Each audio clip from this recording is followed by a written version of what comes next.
So, Pewee, thanks for coming on stream. So, my name is, let's just do introductions real quick. So, can you tell us a little bit about who you are and what's bringing you here today? Okay, so I'm Pee. I used to commentate StarCraft 2, that's where I got partnered. I've had an interesting few years. I actually kind of became an alcoholic, stopped video gaming for a bit, and then I bounced back. I joined Method Gaming as the franchise manager for Gfinity, and then last year we won the Rocket League Gfinity Championship. I also got second in FIFA and sixth place in Street Fighter.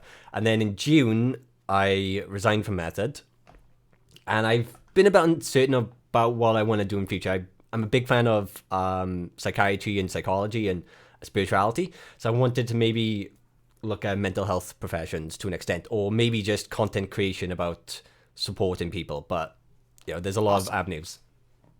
So, I'll just introduce myself quickly for people who are new to stream. So, my name is Alok Kanojia. I'm a psychiatrist. I practice in Boston, Massachusetts. My main area of interest, so it's kind of interesting. I started off actually focusing a lot on Eastern medicine and spirituality, sort of bringing it into mental health. And what I joke to people about is that I'm sort of the kind of doctor I am is for someone who thinks they need mental health, but if they actually don't need mental health and they need something a little bit different, I'm probably the doctor for them. And I spent a couple of years studying Eastern medicine, yoga, meditation, originally with the goal of becoming a monk. Okay. Struggled myself with video game addiction, and then sort of life took a different turn, and I ended up becoming a psychiatrist. So now I sort of help people with mental health issues and primarily video game addiction, technology addiction, but from a pretty Eastern approach, Mm-hmm. and kind of combine that with like neuroscience and things like that. So the reason that I stream is actually to talk to people like you, Pewee. Yeah. And I think that the space between gaming and mental health is getting smaller. I think a lot of gamers struggle with mental health issues. I think it's not just sort of games being addictive. It's simply like changes to the way that technology is affecting our brain. So if we look at things like Facebook's development of the like button, Mm-hmm. that's what really allowed Facebook to take off and also allowed us to become like more narcissistic. I think a lot of social media and technology kind of preys on different circuits of our brain and sort of Mm-hmm. causes us problems. The last thing that I just like to toss out there is in terms of why I think now is important time is that mental health is now, at least in the United States, the most expensive or costly or impactful field of medicine. So in terms of loss of productivity and even like more what they call morbidity and mortality, so reductions in quality of life and even like affecting life expectancy, Mm-hmm. mental health has now surpassed cardiovascular disease and cancer. Um, and in my experience, gamers don't really reach out to mental health professionals, and sometimes when they do, they have kind of uh, mixed responses. I think a lot of people in the mental health field don't really understand how to talk to gamers or don't really understand the challenges that they face. So I think mental health needs to kind of adapt to sort of changing problems, new challenges, and people who are struggling with different things. So that's why we're streaming. And so let's just start off. So Pewee, are there particular things that you kind of want to start off with, or? Not really. I'm happy seeing where you lead. I'm happy. Like, I'm very spiritual. Like, I kind of come from the exact same viewpoints as you, but I never went to like Eastern Europe or Eastern parts of the world. But I'm a big fan of like Buddhism and like those types of viewpoints. And then I Sure. also try to do the same as you, where I apply like my viewpoints of psychology. Obviously, I'm not trained like you, but Sure. I find that viewpoint is the best, definitely. Yeah. So let's just think a little bit. I just want to recap kind of what I heard in terms of the three dimensions of what you mentioned, and then maybe we can go through them. So the first Okay. is that you kind of had some struggles yourself with addiction, and it sounds like you're doing better. So awesome. Thank you. So I think a lot of people, a lot of gamers struggle with addiction, even with gaming or with other sources of addiction. So I think that would be a useful thing to cover. And then you talked a lot about sort of transition, like career transitions, how you went into esports and were managing teams.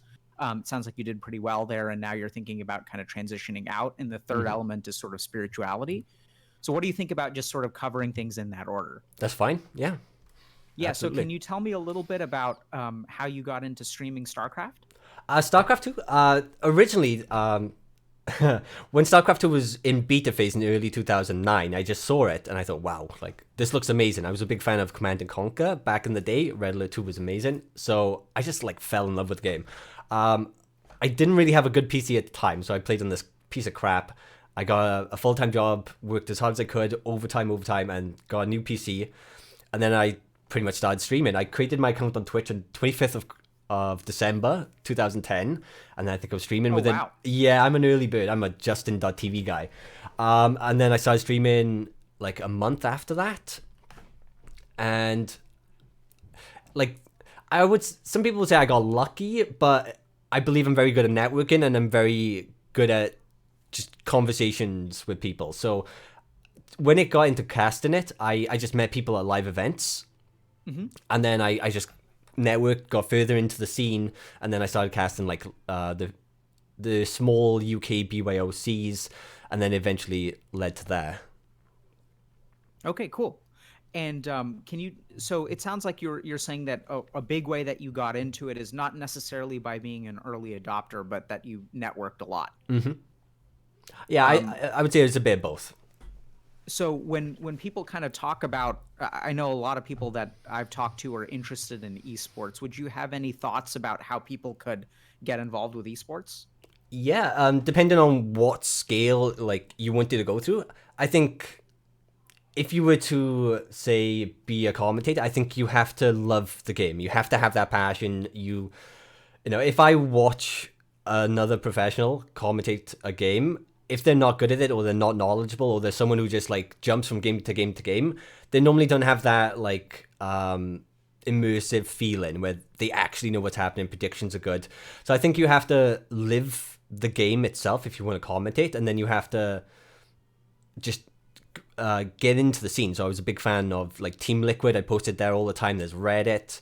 Yeah, I just mingled with everything. I played the game non-stop, and I just never give up. Essentially, you know, like Okay. you have to always look for the opportunities. So you have like ESL, like go for SC2. Like you have to like reach out to the admins and you're like, hey, can I cast this? And normally they're always like, yeah, like why not?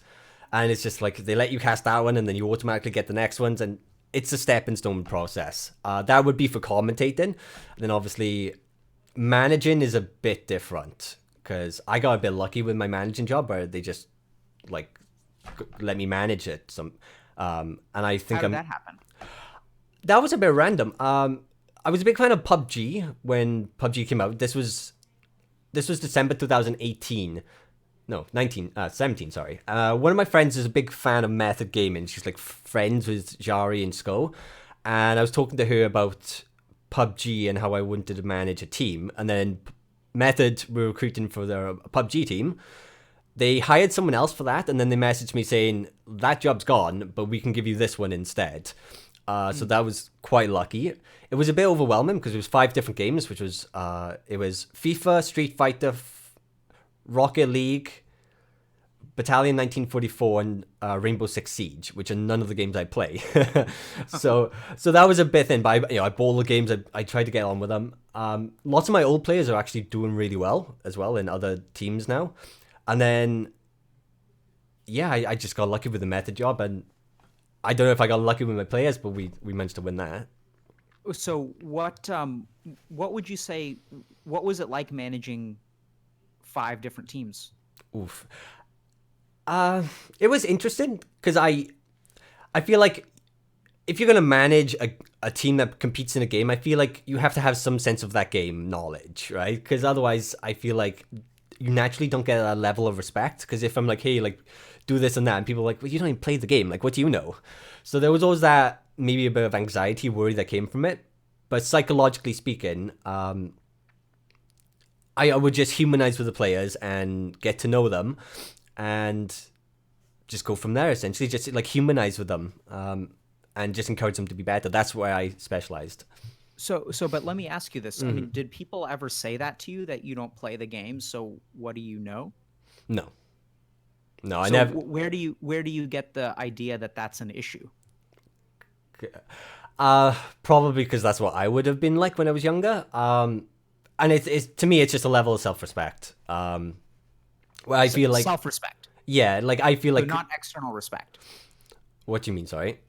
So what I'm hearing is that you're saying that like maybe people thought that you kind of didn't belong Yeah, because that was probably just an anxious self worry thought.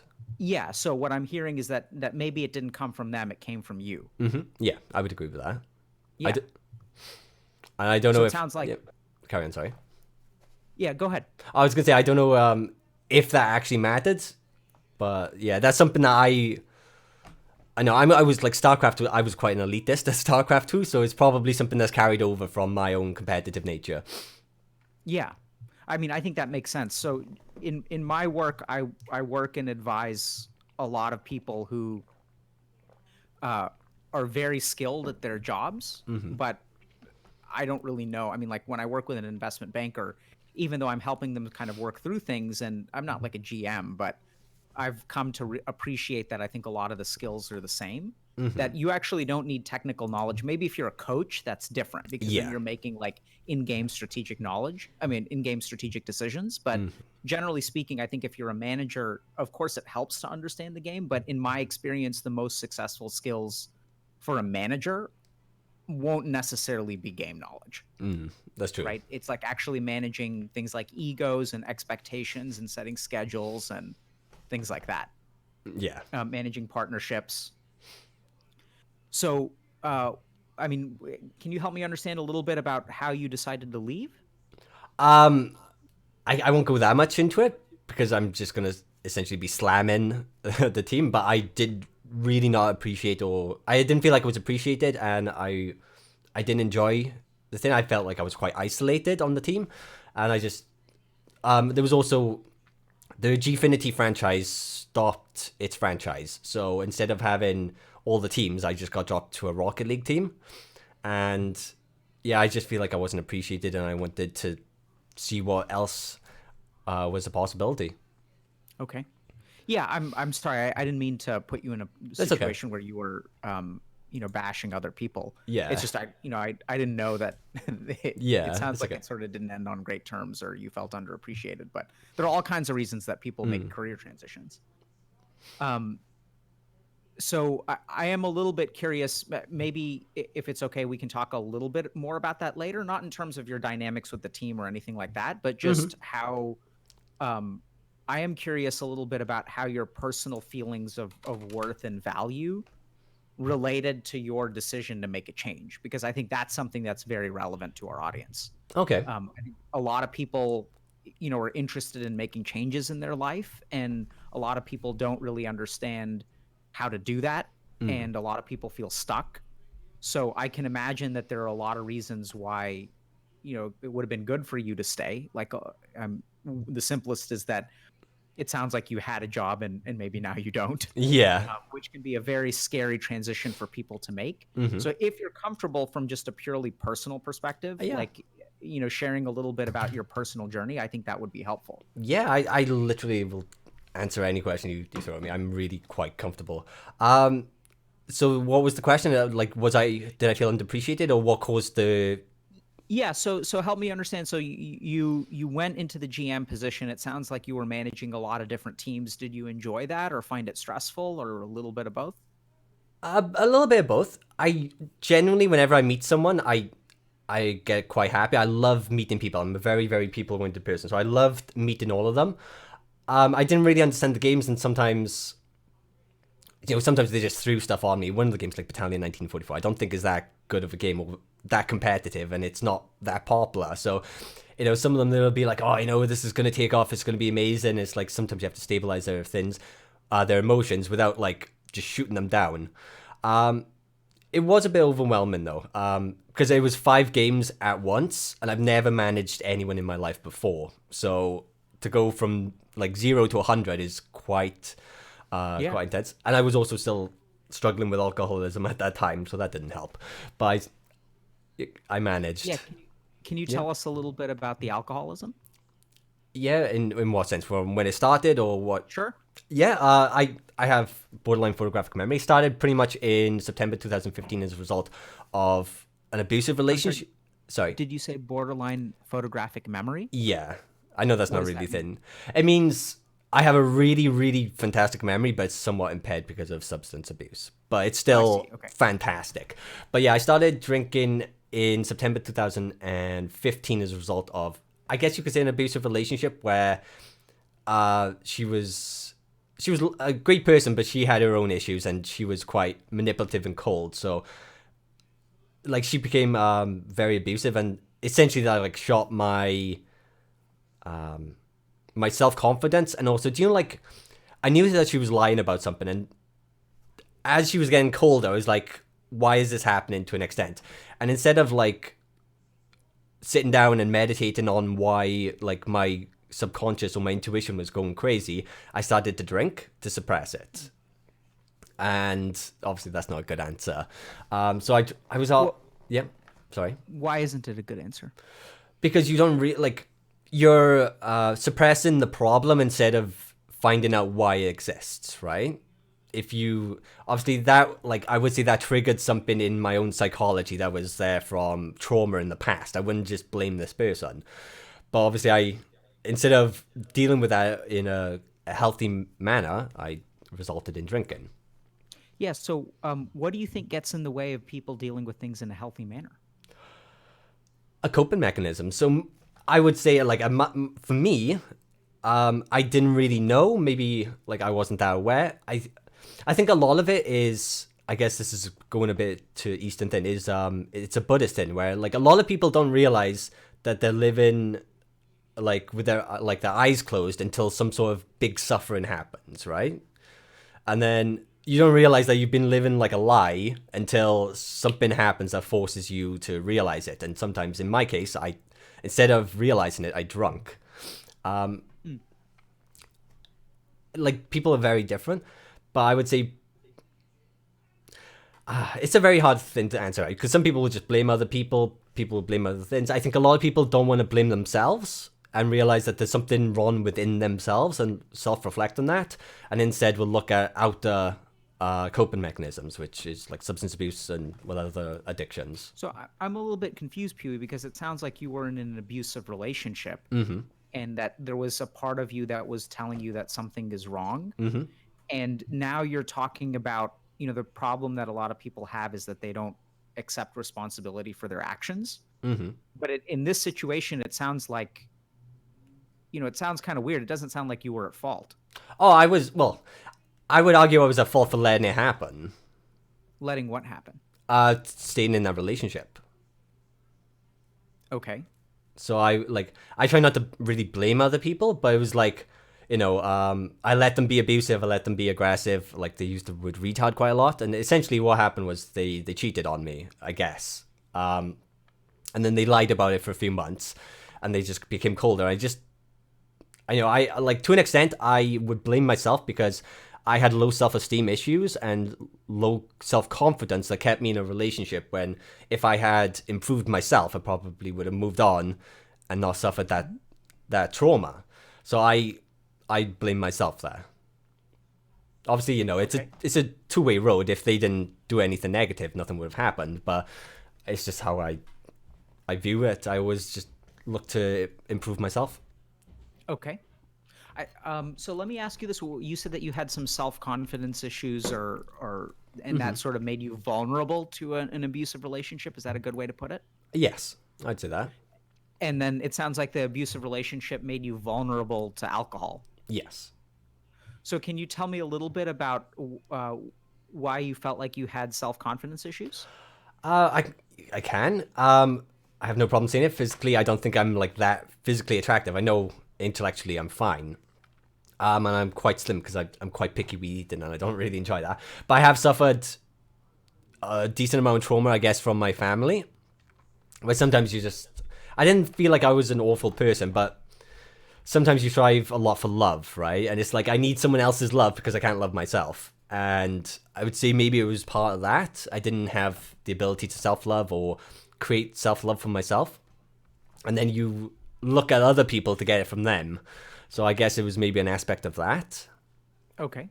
Um, when you say that you didn't have the capacity for self-love, why do you think people don't have the capacity for self-love? Whew. I think that can be many different reasons. I think in some cases maybe they've never fully experienced love from another person, so they're not used to it. I think that's quite a common one. Or they loved in the past and they got quite badly hurt. Um, I guess there's Yeah. lots of So, things. what do you think was this? Why was it that you think it was hard for you to love yourself? My parents are pretty mental and both alcoholics, so Okay. they like emotionally ruined me, I guess, to an extent. So, Okay. but that was like In a what way? um, they're just they've done some awful things. They're like both alcoholics my entire life. They've fought multiple times. I had to stop my father from murdering my mother once with a Oh my brick. God. Yeah, like I was upstairs in my bedroom playing StarCraft, and How old were you? I was 21. No, actually, I was playing Counter Strike, I think, or something. I was upstairs in my attic. I was on my way downstairs, and they were drunk and arguing. She locked him out of the house, and he got a brick and like started breaking through the window or the window in the front door. And I know I was on 3 floors. I was like 6 or 4 steps down. By the time I got downstairs, I think he hit her like once or twice more because she went to open the door to stop him doing that, and he beat the crap out of her. And obviously, I had to. If I hadn't, Holy shit, man. yeah. So like, obviously, I have photographic memory. I'm past that. Oh, I have a good memory, so I can still visualize like my mother, like, you know, knocked out in the corner with blood all over her face. I had to get him, phone the ambulance. That was How did you 2008. stop him? Well, as soon as he realized I was there, he kind of just like started backing off because they were both drunk. And then yeah, so I had to phone all the family. She also has she's committed or attempted suicide twice, and then there is one time where my mother has like bipolar and seizures now because of a lot of mental stress, I guess. Where one time I was upstairs in my bedroom and she like had a seizure, bit her tongue, and was suffocating on her own blood. And somehow I was just like went downstairs, and by the time she had suffocated, I I was there, so I had to phone the ambulance as well for that. But that happens quite a lot. And then my dad was just a really nasty individual in my opinion, and they were both alcoholics. So obviously you would always have that extreme polarity between them, where like my mother's a really nice person, but when she gets drunk, she starts fights with everyone, and it's like you literally like run, and it traumatizes you. And then my dad's quite a narcissistic type of individual, and then he gets happy and is like more giving. He'll like give out money, for example. Like if my friends Yeah. were here when I was younger, he'd be like, "Oh, there's a tenner." So it was very conflicting growing up, and then Yeah, obviously it sounded yeah. like your parents were sort of like loot boxes. Like Oh yeah, you don't know what you're gonna get when you open it. They can be giving you money and be cheerful or really nasty. yeah. So I would somewhat blame my parents. There's also other things as well, like my sister's 22. My sister, oh sorry, when my sister was 22 and I was 20, my sister's 2 years older than me. She was dating someone who was 16 that lived on the streets, and my mom Mhm. adopted him, and he was very very violent, and like he broke loads of stuff in the house. I had to stop my sister having the shit or getting beat up by him when she was pregnant, and then he broke my TV, and they still didn't kick him out of the house. They like I had nothing. Like I had TV. I played StarCraft on that because that's all I had. And then I stopped that, and then they were upstairs, broke my TV. I had nothing, and my mum like didn't kick him out of the house. And then like that went on for a while, and then when he eventually went to attack her, that's when she kicked him out. So I always felt that that was a big blow. I Big don't, blow to who? to me, like my ego, because it was always like I did what was right, and I was the one who was punished, and everyone else was just chaotic and having fun. So that's Yeah. something that really bothered my or ruined my self esteem. Yeah. And what do you think you? So I think Pewee, sometimes it's helpful. So we tend to think about these things as pathology. So you'll say ruined my self-esteem. You'll talk Yeah. about how it essentially negatively impacts your psychology, and it certainly does. But I think one of the things that I've come to appreciate more and more is that our brain is constantly learning. Mm-hmm. And so in a weird way, ruined self-esteem is actually like taught. Yes. So there's a part of you that starts to believe, Mm-hmm. and I would even argue learn Condition that it. you don't Yeah, have value. absolutely. And it's not something that you just need to, it's not something that's broken that just needs to be repaired. It's something that actually needs to be unlearned. Mm. Because I think sometimes it's kind of hard to think about, if your self-esteem is broken, how do you go about fixing that? Like, that's a hard question to answer. Hmm. Sometimes I think it's helpful to start to think a little bit about how can you learn that you have value, because sometimes our solutions become simpler that way. So let me ask you this. I mean, how did it feel when he broke your TV and you got punished for it? Um, I guess upset. I can't really remember. I just at that point, I think I was just like used to it because it'd been going on for years, and I just continued. I just went upstairs. I think my TV was broken. My monitor on my PC was still working, but my gamer chair had broken. So I think I'd like bandaged that up. Because at this moment in time, we weren't that well off financially. So I think I like bandaged it up, and I think I just carried on gaming. I just Yeah. carried on with my coping So, mechanism. I mean, you said that you don't really remember how you felt. Is it possible that you actually didn't feel very much at all? Most likely. Yeah. And so you said that this had been going on for a long time. What do you remember about when you were pretty young? From what ages? Let's say around 10, what was life for you like? Because it sounds like a lot of this stuff you're basically like older than 18. Yeah. Okay. So, my life is interesting. My earliest memory, I was about 2 years old. I accidentally cut my thumb off when I was 2 years old. I don't know how I did that, but I don't know if you could see the difference. This one's yeah. So that one's got like 70 stitches and had like microsurgery when I was 2 years old. I constantly got hurt. Were you going to say something then? Sorry. Yeah, how does a 2-year-old cut off their thumb? I don't know. I don't know. Did you ever ask your parents how that happened? Yeah, they went. Well, from what I've been told, I was quite a tall baby. I was like 3 foot tall when I was 2 years old, so that's going to be a bit hard to manage.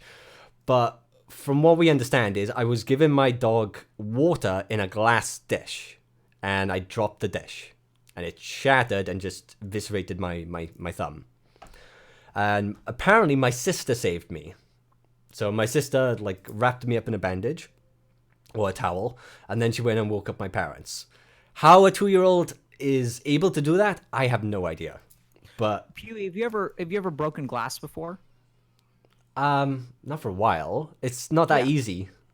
Yeah, so I mean, what I'm really curious about, so I've seen a lot of injuries, Hmm. and I've also dropped my fair share of glass. I've never seen an injury where dropped glass results in someone losing a limb Hmm. or finger.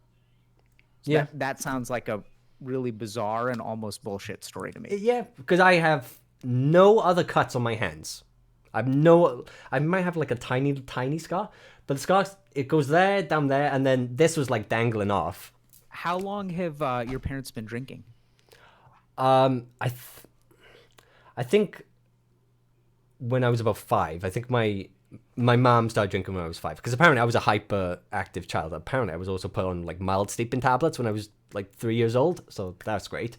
But I think my parents' age difference is 10 years old. My dad is 10 years older than my mother, and I think he was drinking slightly, maybe. I never really asked, but I think my mom started getting heavy into drinking about 5 when I was about 5.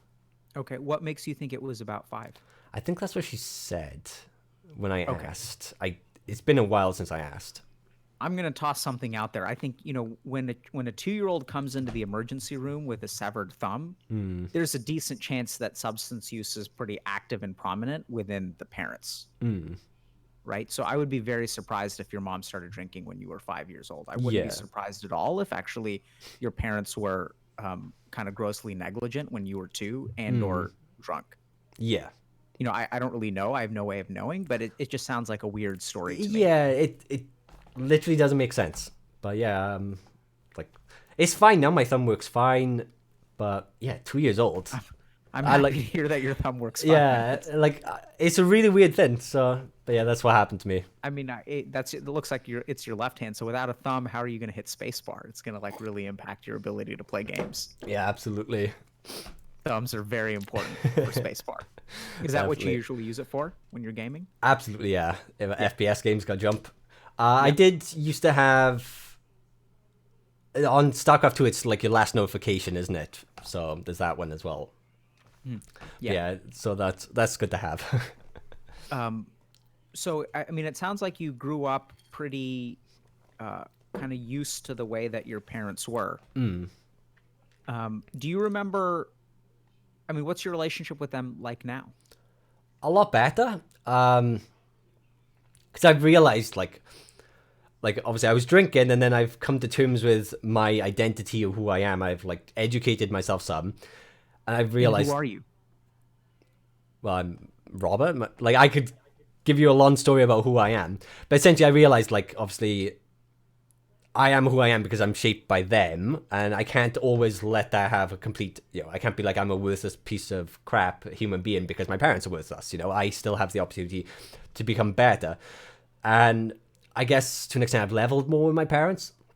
I've also tried to somewhat help them because my mom, she still drinks. And she also, like, she has lots of medications. She takes sleeping tablets. She's addicted to opioids. Or she's not as much anymore, but she used to take a lot of codeine painkillers. But, like, I do the research. Like, there was a big story that came out in the UK that, like, middle-aged women are taking up a huge amount of opioids in the UK. And I was like, showed her this article. And at first, she's like, blah, blah, blah, blah. But now she started to, to me, it feels like she's becoming more human. But it's still, like, they're still quite miserable individuals, so I don't like to spend that much time around them. How about your dad? I don't like my dad. My dad, I would say, is kind of like a con man. He's very narcissistic. He's like a geezer type where, people show up and like, oh, do you want to buy this alcohol? He's like, yeah, and then he'll sell it to someone else for like a bit of profit. But, he does a lot of bets, gambling. Very, very, very narcissistic. So I don't like my dad that much. Yeah. Um, it's kind of interesting because I would think that someone in your position could blame your parents a fair amount, but it sounds like you actually care about and even love your mom like a lot. Yeah. Would you say that that's accurate? Yes. What is it that your dad, so like, it sounds like both of them have had their fair share of problems. Your mom has struggled with different kinds of alcohol and other substances. And your dad, it sounds like, has struggled as well. Why do you think it is that you sort of try to help your mom out and sort of have trouble or don't like to help your dad as much? Because I would say as it stands, because my parents still, I live with both my parents. My dad sleeps downstairs on the couch because he's getting quite ill and he gets quite cold and my mum gets really warm, so her room is always cold. He's still very narcissistic, so for example, he doesn't clean anything. He's really messy. And my mum is like a bit of a clean freak, so she cleans everything. She worries about everything as well, like money, and he'll constantly take money off her if he can, So like he'll try and get her to buy stuff, the shopping, pay for all the bills, and then he'll try and take the money if he can. He'll be like, "Oh, you owe me 20 quid," and he'll put it into the bank, and like that's it. He just keeps and hogs all his money, and I don't really understand it because it's like he's at the point now where he's like very, very ill, and it should be, you've hogged this money your entire life. You've been narcissist. It's like maybe be a bit nicer and go on a holiday or something, or do something to like improve the quality of life that you have. And he's too selfish with his money to do that. But he'll take money off my mother to improve his life, So I always find that a bit selfish. Yeah, so it sounds like it sounds like you actually care about your mother and you respect her because she makes a pretty good effort to change and is pretty like kind of productive. And it sounds like your dad is more, it sounds like he's selfish and that he actually maybe sometimes takes advantage of your mom. I would say that. Okay.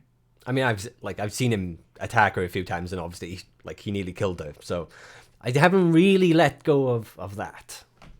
How do you feel about that? Sometimes, like, I know. Sometimes I feel like it's unsettling that he's here, and that they just move past that. What is unsettling about it? That I know, like, the problem never really got resolved. She's just like, he's here because I would say like she doesn't want to remove him, or she's scared that like he'll be aggressive or something, and I feel like there's still that struggle where he's just a selfish person, so he doesn't really care if she feels bad because that's just how he is, and she doesn't do anything about it. Hmm. Would you say that your parents do a good job of just turning a blind eye to a lot of problems and just Oh yeah, waking up tomorrow and just doing what needs to be done today? essentially yeah. They live Sounds in like that's what's going on between your parents even now. yeah, they completely live in a dream world, both of them. It's really bizarre because recently I had I had three dogs. All three of my dogs died in July, which was a bit weird. But my dad constantly kept spoiling them with like pig hearts or kidneys and loads of meat. And one of them was getting quite spoiled, where he would just urinate everywhere. And I'd be like, could you please stop this dog urinating everywhere? It's horrible. Like I had to buy slippers because I was sick of standing in dog urine. But when I ever said like, can you stop spoiling the dogs? They'd have a go at me, and I'd be like, "What's going on?" But my mom would always clean up the urine, and my dad would. What is they'd have a go at you mean? What does that mean? Well, see now I'd be like, can you stop spoiling the dogs because you're spoiling them and they're urinating everywhere. And my mom, like at one point, she'd have a go at me, stop being jealous of the dogs. I'm like, I'm not jealous of the dogs. I just don't want to stand in dog urine. But my dad would constantly keep feeding them all these treats, and my mom would never say like stop feeding the treats. She'd just carry on and clean up all the urine. And like that was something that really bugged me. And it's like we've got two new dogs. We got them in July, and I can see some of the habits starting again, but I'm a bit more vigilant this time. Yeah. Why do you think your mom said? What did she mean by you're stop being jealous of the dogs? My mom just projects everything, so I think she hears one thing and just projects it straight back. So what do you think she was projecting? That I actually think that she thought I was jealous of the dogs Okay. when I was saying like don't spoil them, So she was like, "You're jealous." I was like, "No, Why would she think why would she think you're jealous? So does that mean that you wanted to be spoiled by your dad? I have no idea." Okay. I It's kind that of a weird thing to say. I've never Yeah. heard of a parent. Well, I think she was like, "Oh, stop being jealous of the dogs because we give them stuff." Or Okay. it's really you would have to ask my mother that. It hasn't happened in a few years, but that's something that really stuck with me because obviously that was really nasty. Would you say that your dad treated the dogs better than he treated you? Um, maybe. Um, It's kind of weird, right? yeah, I guess you could say maybe, but obviously I completely ignore my dad, and I don't like my dad, whereas they will give him unconditional love because it's a dog. So that's a possibility. I never I viewed mean, it it as sounds that like way. he does spoil them, and what does he do for you? I don't know. I stay away from my dad Okay. most of the time. Yeah, it's just kind of strange because it does sound like there's a weird, they do. It sounds like your dad is a super like he's a narcissist except for when it comes to dogs, and when it comes to dogs, he's the the best person in the universe. Yeah, well, all he does is just cook them the meat, and he'll be like, "Oh, you chop it up, put it in a tray, and put it on the floor, and that's it." Like, I still have, or me and my mother still have to pick it up, tidy everything. Hmm. But yeah, I feel like he just wants to be like the savior of the day. He's like, "I'm the best. Here you go, dogs. Admire me." It's like they're just dogs, Dad. Like, Yeah. So it sounds like he benefits a lot from being able to do something and getting a lot of positive reinforcement from it. hmm And so, can you tell me about how this relationship started? with the animals, No, sorry, with the girlfriend, presumably.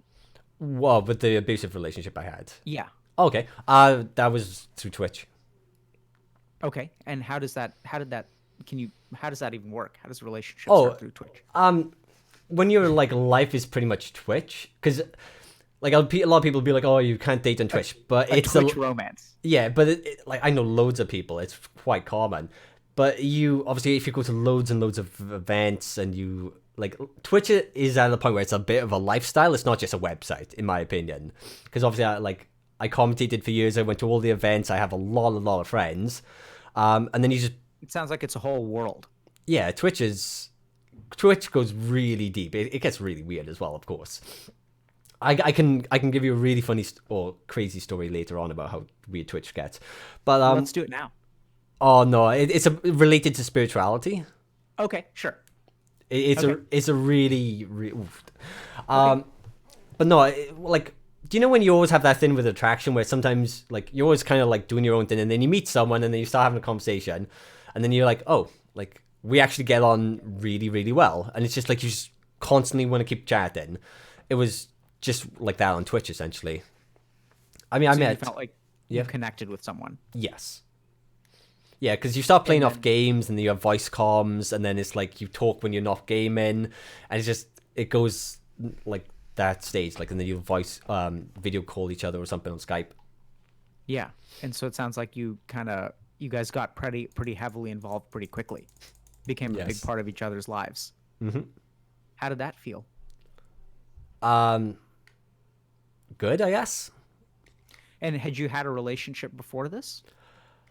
Not with someone who I actually truly appreciated as much as them, because sometimes I feel like when you're young, you have all these things and you're young and stupid, and that's not, it's like young love, and then you get like someone who you meet and you're like, oh wow, this is actually like this is what they The were real on. thing. Yeah, so I really Yeah. appreciated that type of person for that. And what was it about her that you really appreciated?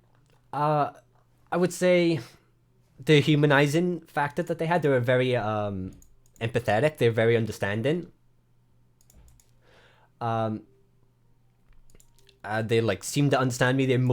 They had emotional depth, which I like to have. Like, they weren't like superficial. They're Mhm. big into animals. They like nature, those types of things. Hmm. And And so yep, what? And where, if you don't mind me asking, where was this person? Germany. Okay, so you guys were essentially like a long distance relationship. Hmm.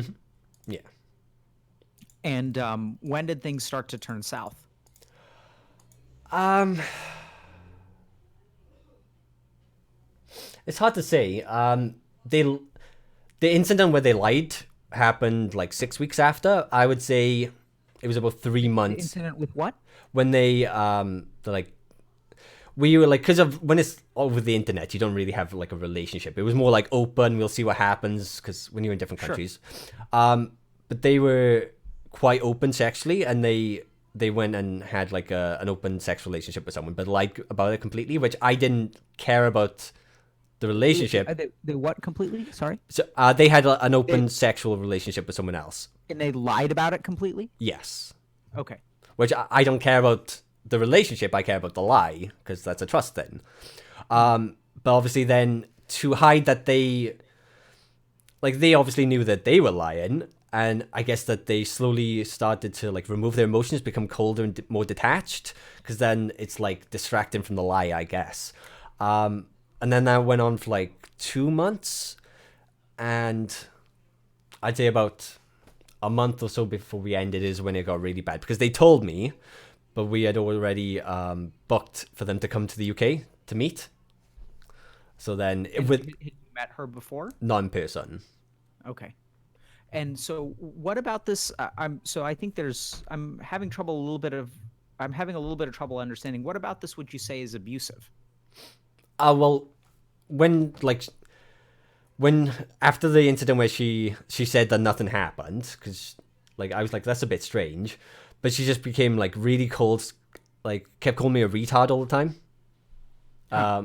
Yeah, it was, I can't remember exactly, but for example, she'd do something weird, and I'd be like, oh, I'm not really in the mood to talk, and she'd have like an emotional breakdown. It's like, oh, I'm not gonna be able to sleep when I'm worrying like this, that type of idea. And then if like, So she was relying on you to sort of decompress her emotionally?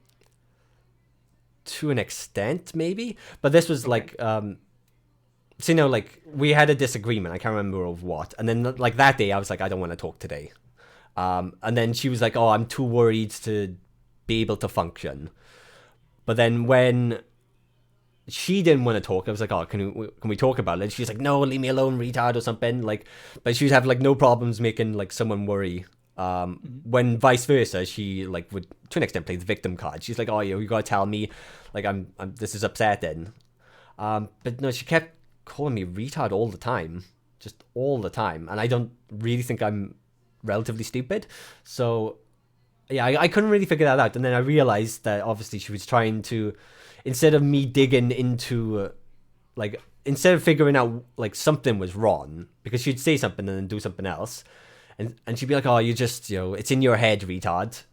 And then there's obviously diverting it back to my own issues. So I would consider that abuse. Because that... Yeah, absolutely. So I mean, let me just recap what I'm hearing. So I think this is important, like warning signs to look out for. Mm-hmm. So the first is that it sounds like when she had needs when she has needs, they need to be fulfilled soon or immediately. Like if you're not in the mood to talk and she is in the mood to talk, then she victimizes you for not meeting her needs. Yes. And in that moment, she's sort of not even acknowledging that you have needs too, which is that you need some time and space to think things through, and you're not willing to talk, or you don't want to talk. And then on the flip side, when you have needs, like when something is bothering you and you try to talk to her about it, it sounds like she doesn't really make any effort to meet those needs. And in fact, what she does is criticizes you or condescends you, like basically dehumanizes you, blames you for having needs, and she calls you a retard. But I think that's a very differential, amount of needs being met. That's kind of the first thing. So the other simple thing, which may sound kind of shocking when we say it, is that she was very verbally abusive to you, and that she was calling you kind of retard all the time, and you didn't feel like that was fair, but it seemed like a really just nasty thing to do. Yeah. And then there's also things like betrayal of trust. But I think if we're really talking about an abusive relationship, because I think you can have betrayals of trust in a non-abusive relationship as well. The last thing that I think was kind of very abusive or dangerous is that she was not taking your concerns or emotional state seriously. So if you shared with her that you had some concerns, she was kind of knocking those down and sort of invalidating you a lot, sort of blaming you for feeling the way that you did. Yeah. And that's something that abusive people do all the time, is they place they blame you for having the feelings that they do. And instead of accepting any responsibility that they have a hand in the way that you feel, they basically make it your fault for feeling the way that you do. Yes. And so where does the alcohol come in? Once again, instead of essentially like standing my ground and being like, I deserve better than this, I guess I just suppressed my intuition, my subconscious, or I knew something was wrong, and instead of acting on it, I suppressed it, essentially. And obviously, where do you think you learned how to do that? From my parents. Absolutely. Right? Because what do they do when something is wrong? They drink. And Suppress ignore it. Yeah. Right? So when your dad hits your mom with a brick, Yeah. and then how many weeks... I mean, so so your mom got medical care, and did she come home after that? Yeah. And then when was the next time she cooked food for him? Oh, he didn't live with us for maybe a couple of years. She ended up dating someone else. I couldn't tell you that. That was okay. So when she came home, like they separated for a while after that incident. Yeah, we had to get the police involved. So there was like he wasn't allowed near the house or anything like that. I can't remember for how long that was, but it was only like a year or so maybe. But I think he didn't move back then. Only a year. Yeah, I know. I know. But I when you say what are we talking about? What do you know? Oh, I was gonna say I think he moved back. No, Pewee, when you said I know, so I said only a year, and then I had a facial expression, and then you said, yeah, I know. And you had a facial expression. What were you feeling in that moment? Because a year's not long enough to overcome that sort of emotional suffering, I guess. Absolutely. Yeah, so like my yeah, carry on. That's what you know, but what do you feel when you think about that? I feel like I guess you could say that the system is kind of screwed, but I also feel like if I had known more, I could have done more. So Yeah. So, Pee, I'm gonna contest that a little bit. That's not a okay, feeling. okay, That's a thought. that's true. You know? Yeah. So, what's the feeling? What you mean, like sadness? I don't know. Is that Like what you feel? well, I would say sadness. Yeah. Um, when I think back about that incident and the aftermath, yeah, I would say sadness. Okay. Yeah. So it's interesting because I think even now you're doing a fair amount of suppression. I'm what? What would you? Sorry. You're doing a fair amount of suppression. Okay, What do you think about that? possibly. I don't really know. I know I'm like I've analyzed myself a lot, but obviously there's something I'm not going to spot myself. So there's Yeah. So I think you're very good at analyzing yourself, right? So it's interesting because a lot of the language that you use is very cognitive. It's very analytical.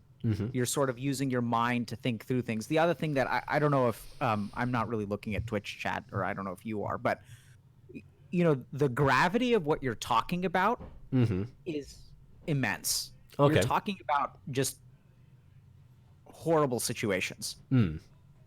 And how do you feel talking about it? I'm fine. I Yeah. don't like if we How does go that work? what how I'm fine. Yeah. Um, How are you able to talk about this stuff in such a fine way? because okay, if you think that's why I'm suppressed it, essentially, I believe that like sometimes like shit happens to an extent, and that's awful. But I don't want to like be a victim and use that as an excuse to fail. And at the same time, I want to be a bit of a role model. So like I have no problem. Like most people, like men can't be emotional. I don't care about that. I'm very happy talking about whatever because I think that is a good example of like what you do to overcome your problems to an extent. Yeah, so let me challenge that a little bit. Now, I'm Okay. not a little bit of this is academic, but so what kind of role model do you think that you're demonstrating that men can be emotional right now? Not right now. I feel like I'm just being me. Yeah. So I think what so I think you bring up a lot of good points. So the first is that even though bad things can happen to you, you don't have to let it keep you down. You don't have to let it control your life. And the stuff that you're talking about is fucking crazy, man. Okay. Like we're talking about a 22-year-old sister who has a homeless boyfriend who gets adopted by her parents, is physically abusive, breaks shit in the house, and then doesn't get kicked out. We're talking about parents who struggle with substance use problems, which is very, very common. I think something like, probably somewhere between 20 and 40% of it's hard because substance use is very underreported. But 1 in 5 people, 1 in 4 people has a problem with alcohol or some kind of drug or addiction. And you're also talking about, multiple people in your family being attacked and you having to step in. And you're talking about it. I understand that you've done a fair amount of introspection and that you're an open book, and I really appreciate that. I'm sure the people watching do too. I think we learn a lot when people are really honest about their situation. So thank you for being here. And at the same time, it's a little bit surprising to me that you can just say all this stuff. Yeah. I'm I don't know if that's like an emotional thing where like I'm just stunted at that point. Like, oh, I've suffered so much trauma, it's like there's nothing else. But yeah, a lot of people like I think a part of it is I always like to know about other people, and some people just don't like to open up about things. I feel like if you can't talk about them, you're gonna have a hard time getting past that coping mechanism to an extent. So even if I don't want to talk about it, I know that maybe talking about it will help me, especially in this situation. So I know, like psychologically speaking, it's fine to do that, but it's like I've been like this for I don't know a couple of years now, a year or two, where like I've just learned to be open, and you How did you learn to do that? um, oof, that's a hard one. Um, I couldn't really tell you. Probably some thoughts have come to me when like I was like blackout drunk to an extent, or I drunk quite a lot, but I wasn't like full on destructive. I'd watch like a lot of educational videos, psychological videos, or stuff to educate myself, and sometimes like something would stick. And I think maybe to an extent a spiritual awakening, because Okay. that helps you, connect with your inner self to an extent, and then it's like you're more understanding and open. So Yeah. So, can you tell me a little bit about how you started drinking? how I started drinking. Yeah, like what were the circumstances under which you started drinking?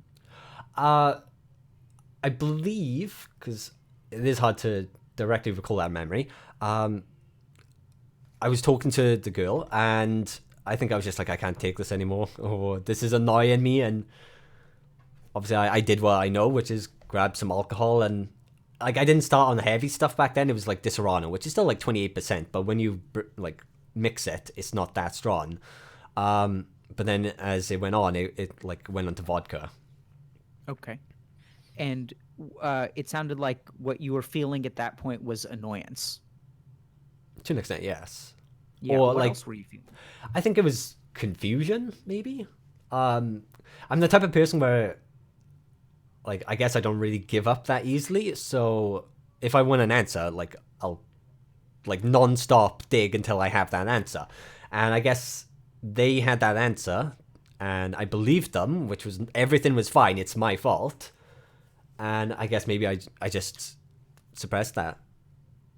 Carry on. Yeah, so I think that once again is a great example of like what happens in abusive relationships, which is that you're taught that your feelings and your concerns are invalid, right? So she did a very Yes. good job of teaching you that what you thought and what you were worried about is actually incorrect, and that her feelings and thoughts and opinion about things were more important than yours.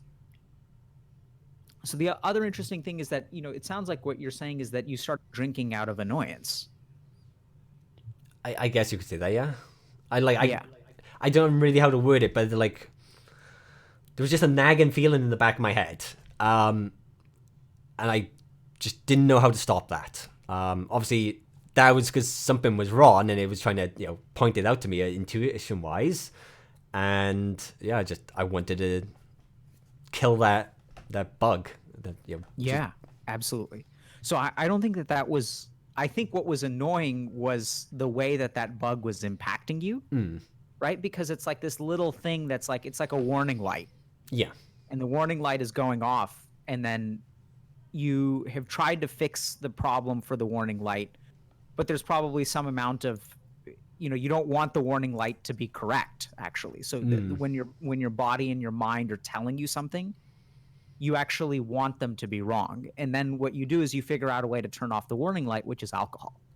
okay, And I think that's a big, big problem because I think when I work with people with addictions, what they're actually trying to do quiet more than anything else is themselves, yeah, right? What you're trying to get away from when you're addicted to a substance is not anything else. What you're mostly trying to get away from is yourself. You're trying to get away from your life. You're trying to get away from your circumstances. You're trying to get away from your pain. Um, and that's where these substances kind of slip in. yeah. And so it sounds like this relationship lasted about 9 months, all said and done. No, it was 4 or 5 months. Oh, okay, okay. So, and then you started drinking in 2015. And then when did things get bad in terms of alcohol? Um, I would probably say so. I started drinking in September 2015. I would maybe say May 2016 was when Okay. like I was still suffering the emotional. Like I to an extent, I didn't blame her, but I like she was still part of the girl was still part of the issue, right? Because I hadn't like gotten over her to an extent. Because obviously, when you're drinking, you're numbing your emotions and you can't really move on. So I would say like That's a really important point, by the way. I just want to highlight that so that, the big challenge with addictive substances is that since you are numbing yourself, you can't actually process what you can't feel and what you Mhm. don't know. So I think it's great that you kind of point that out. That's really important. But please Yeah. continue. Yeah, so I think it was 2015, 2016, around May, because that's when I was like considering just deleting everything, like my Twitch, my Twitter, and just like losing my mind. Um, I only, Why were you losing your mind? What do you mean by that? um, like I couldn't work out what happened to an extent. Like I couldn't work out if she was just like the worst person on this planet, or if she was like a nice person that loved me and then suffered her own suffering to an extent. You know, it was just like that psychological back and forth that I Is couldn't there look at. any part of you that thought that maybe she was the worst person? I mean, was a normal person, and that what happened was actually because you didn't do good enough of a job? I wouldn't exactly say so, because by that point I met a good number of friends who offered me a lot of support. Okay. So there was, if it went for them, maybe. Because like even though I was very unhappy and quite drunk, I was still like to an extent commentating some things. You know, I was still hitting like 2,000-3,000 viewers sometimes in StarCraft. So I had like I would have a good session and then maybe drink, and it was just very back and forth. Okay. So, and then so you were having trouble kind of figuring things out around May of 2016. Mm-hmm. And what do you remember? What kind of thoughts were going through your head? Um,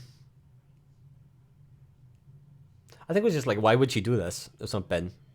You know, because she also, without going into it, she also started dating another person that she met through me in the StarCraft scene, and like she got into the scene then with all my friends, and it got like a bit complicated. What do you mean by that?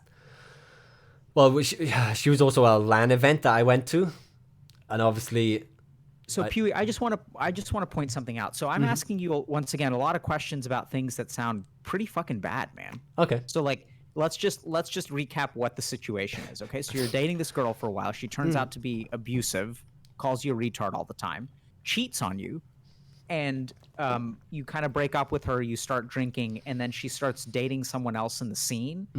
And your response to that is it's complicated. Well, yeah, man.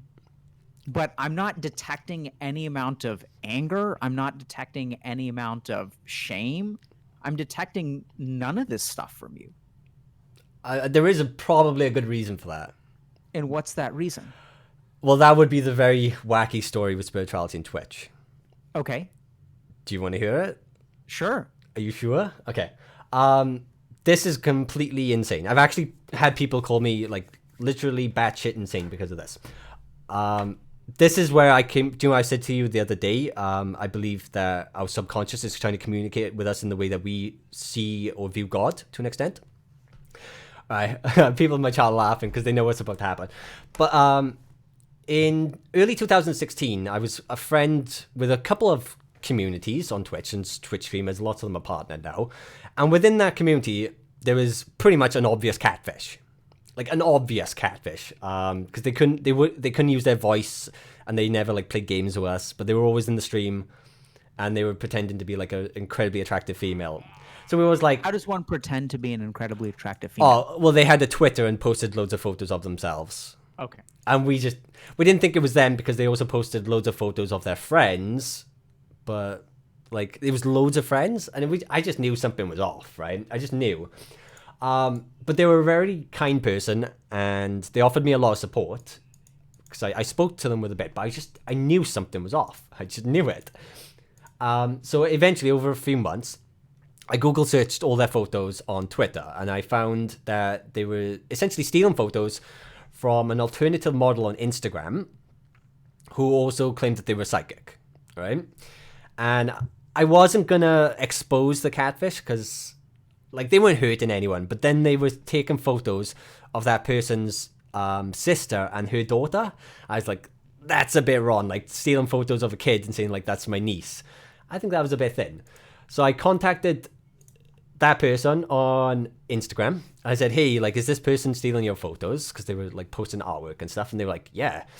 So they went on to Twitter, made a Twitter account, called them out. I can show you this person in private. I'm not going to link anything here. And then the catfish deleted everything. I never spoke to that person ever again. And that was something I was like a bit weird about. But then What was a bit weird about that? well, I guess in some sense, I'm not surprised that they just vanished, but you never think someone's just going to do that, right? I guess. You think like, we spend months talking or now and then, yeah? Carry on. So, Pewee, it sounds like there's an emotion in there that you're not aware of. So you're doing this very interesting thing where sometimes when you have trouble understanding something, like when you say it's complicated or that's a bit odd, I think what you're missing, so that kind of language implies that there's a part of your brain that's saying that this equation is not fitting together. Does that make sense? Yeah. And so I'm trying to understand, like, what is the theme behind the things that you can't put together because you're quite analytical? I guess it's just their answers. Essentially, like I messaged them and said, "Hey, like I've caught you." I was like, "Are you gonna come clean?" And I said, "Like you can come clean now, and yeah, we'll forgive you, and just be yourself. You know, like stop being a fake individual." But they obviously they went with the option of just deleting everything. So I was a bit disappointed that they didn't have that sense of overcoming their problems, because like that's not a good thing. Yeah. Obviously, Okay. I'm pretty certain that they made more accounts and were in the streams anyways, like the next day. But that's not the way. So they deleted everything, and then the person on Instagram messaged me saying, "Hey, like, who's this person? Do you have their Facebook?" Because I found a couple people that were all interlinked on Facebook, alternative like models, and had like 5,000. What is an alternative model? They're like kind of like the grungier tattoos. What's the There's like a whole like brand. I can't think of what it's called, but it's like normally like dark hair or more gothic type stuff. Okay. That type of thing.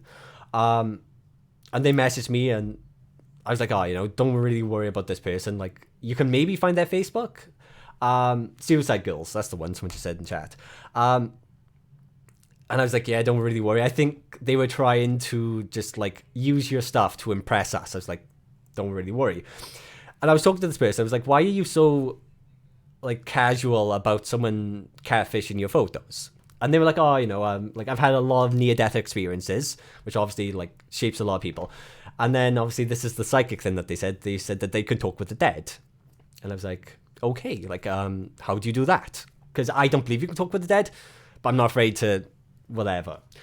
And they said that you can essentially learn to channel it by using a Ouija board.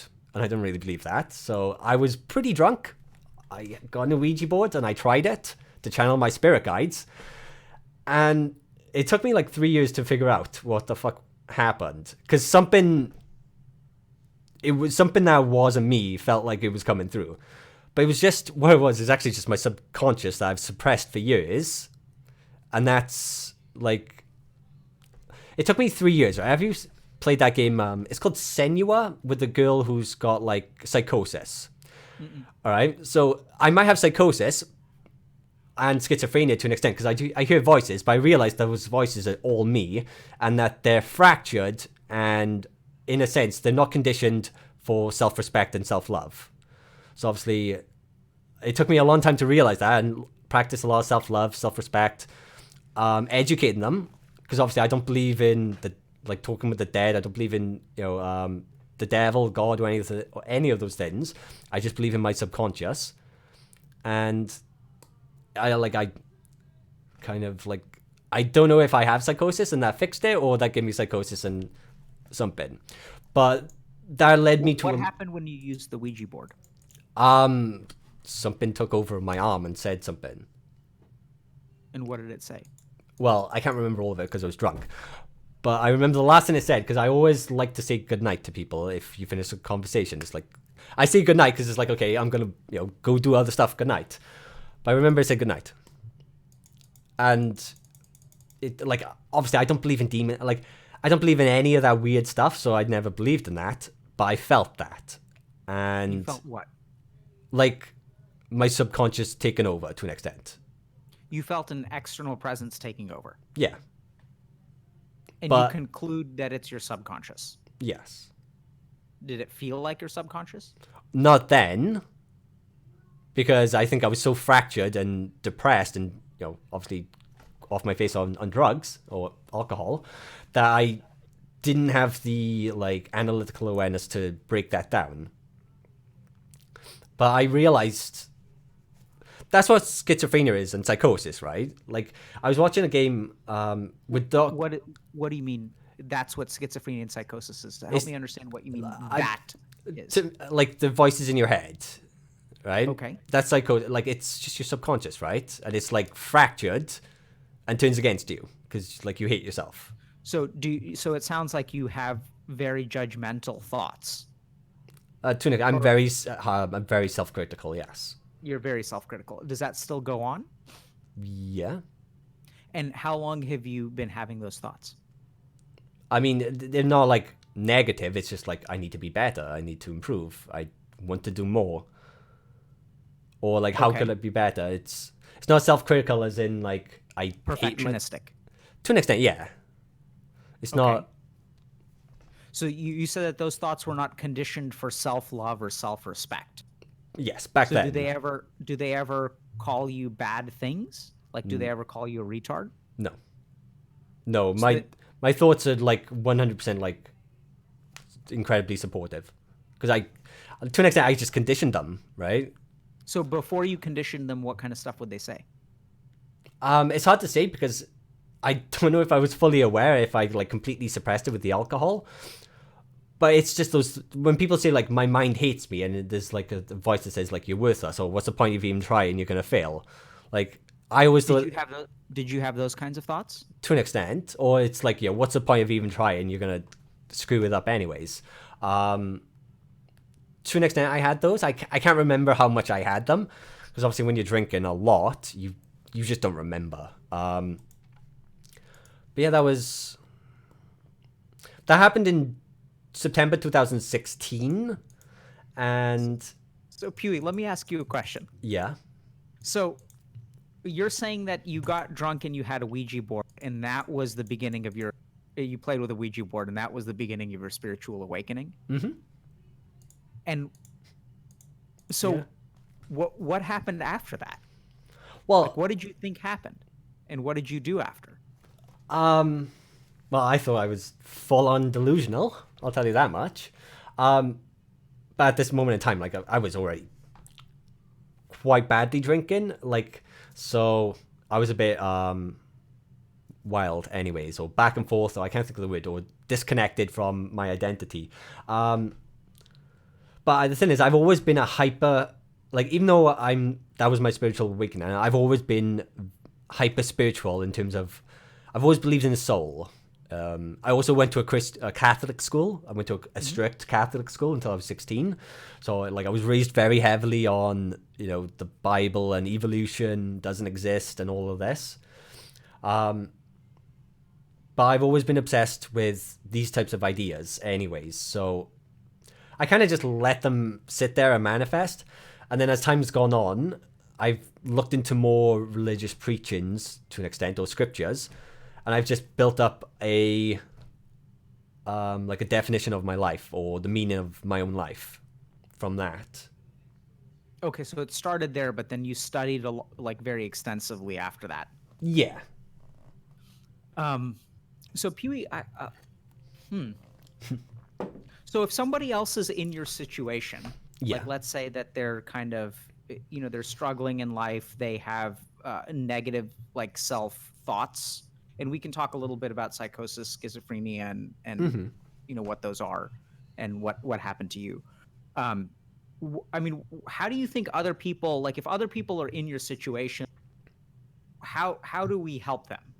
Do we tell them to get drunk and get a Ouija board? Like, how does this? Yeah. Well, you're saying now if someone had an abusive relationship, just briefly here, and was an alcoholic. Yeah, I mean, so you're saying that your life had a focal transformative point, which has put you on an entirely new trajectory. And what I'm guessing is that a lot of people on Twitch are at a point in their lives where they're looking for a transformative experience to change the direction of their lives. How do we help them?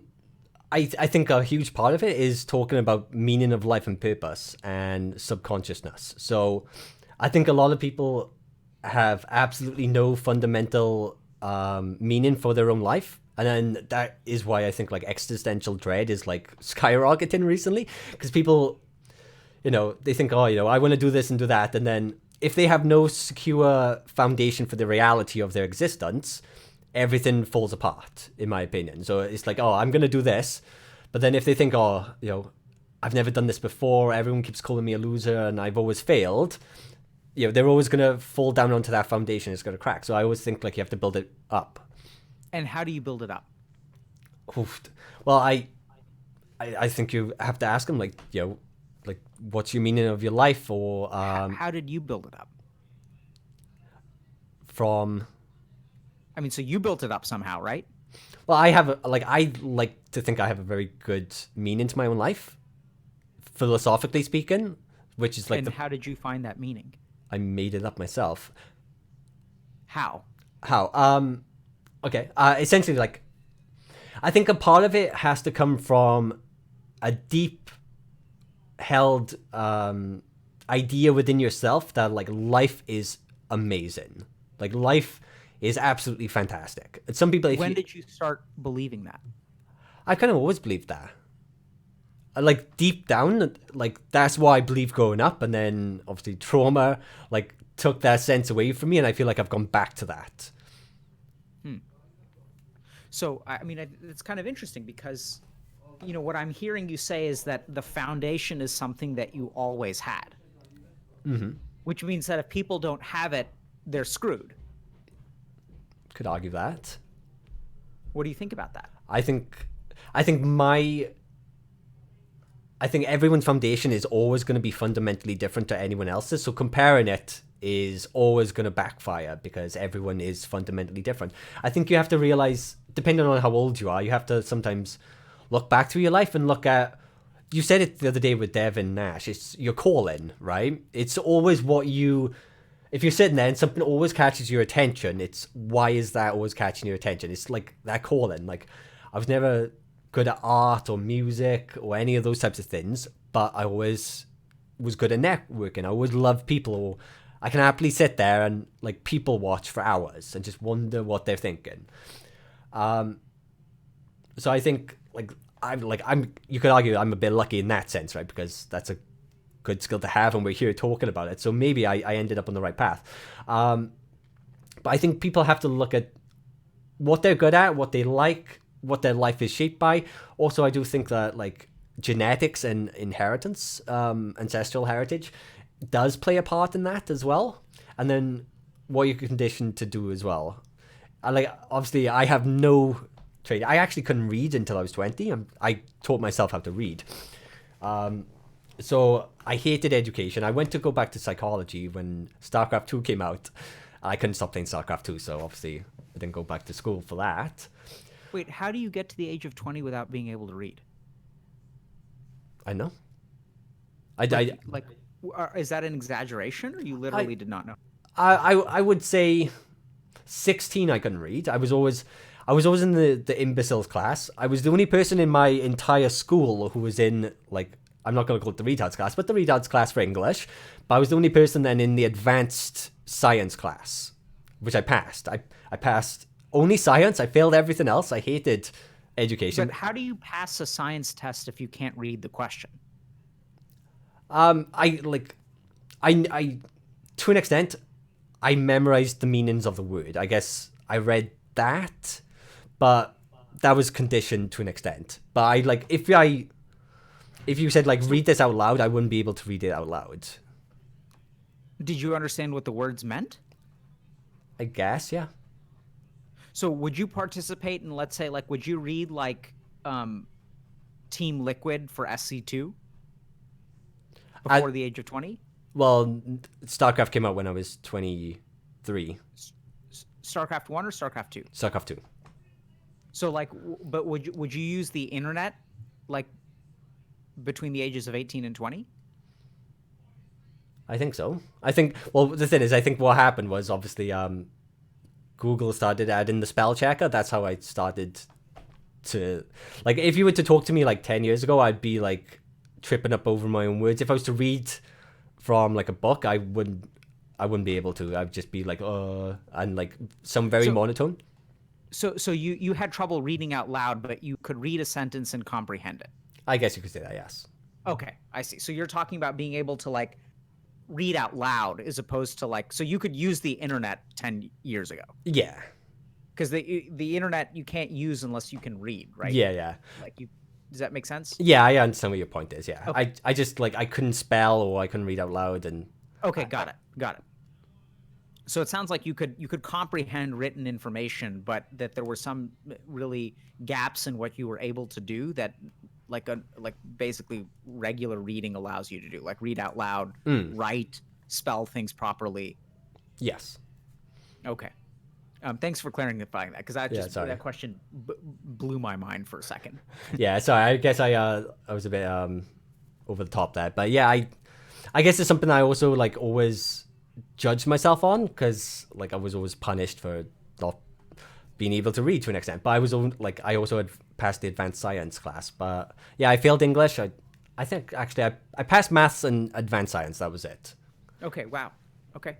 I don't know if that was... Carry on, sorry. Yeah. Go ahead. I was going to say, I don't know if that was because I hated school, or I just didn't get on with school, or because I went to a very strict Catholic school and I hated that idea of being forced crap upon me.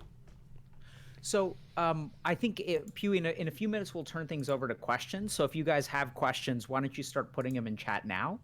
But I have a couple of questions about, so now it sounds like you started this spiritual journey that started with a Ouija board. And it sounds like your alcohol isn't a problem for you anymore. It's subsiding quite a lot. And so how did that happen? I couldn't really tell you, which is something that bugs me a little bit, because I feel like it'd be beneficial to explain that to people.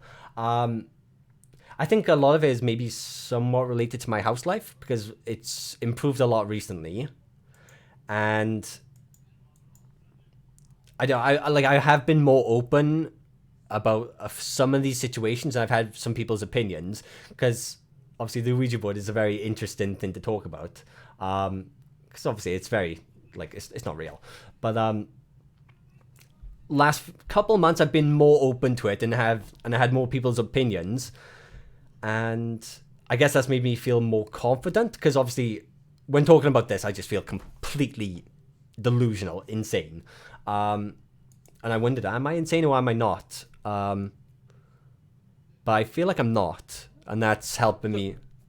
So help me understand what your sense on spirituality is now. Like, what do you believe and how do you operate? How do I operate?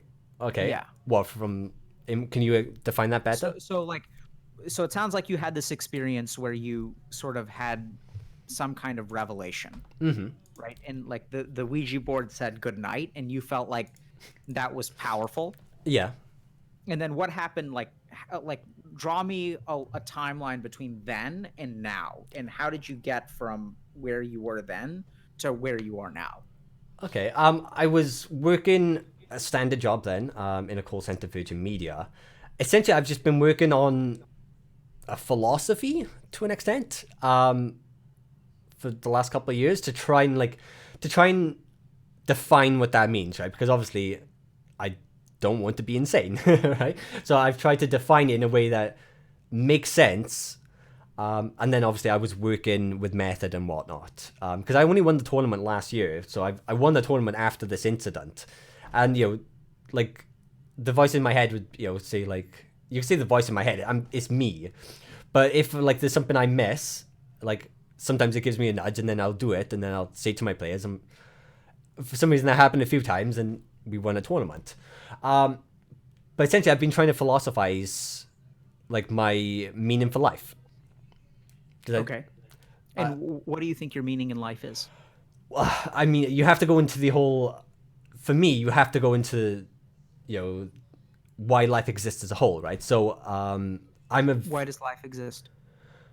Well, I think life exists to experience emotions, because without emotions, life isn't worth living. And I think this is quite a deep thing, right? So I'm a pantheist, or pantheism. What is that?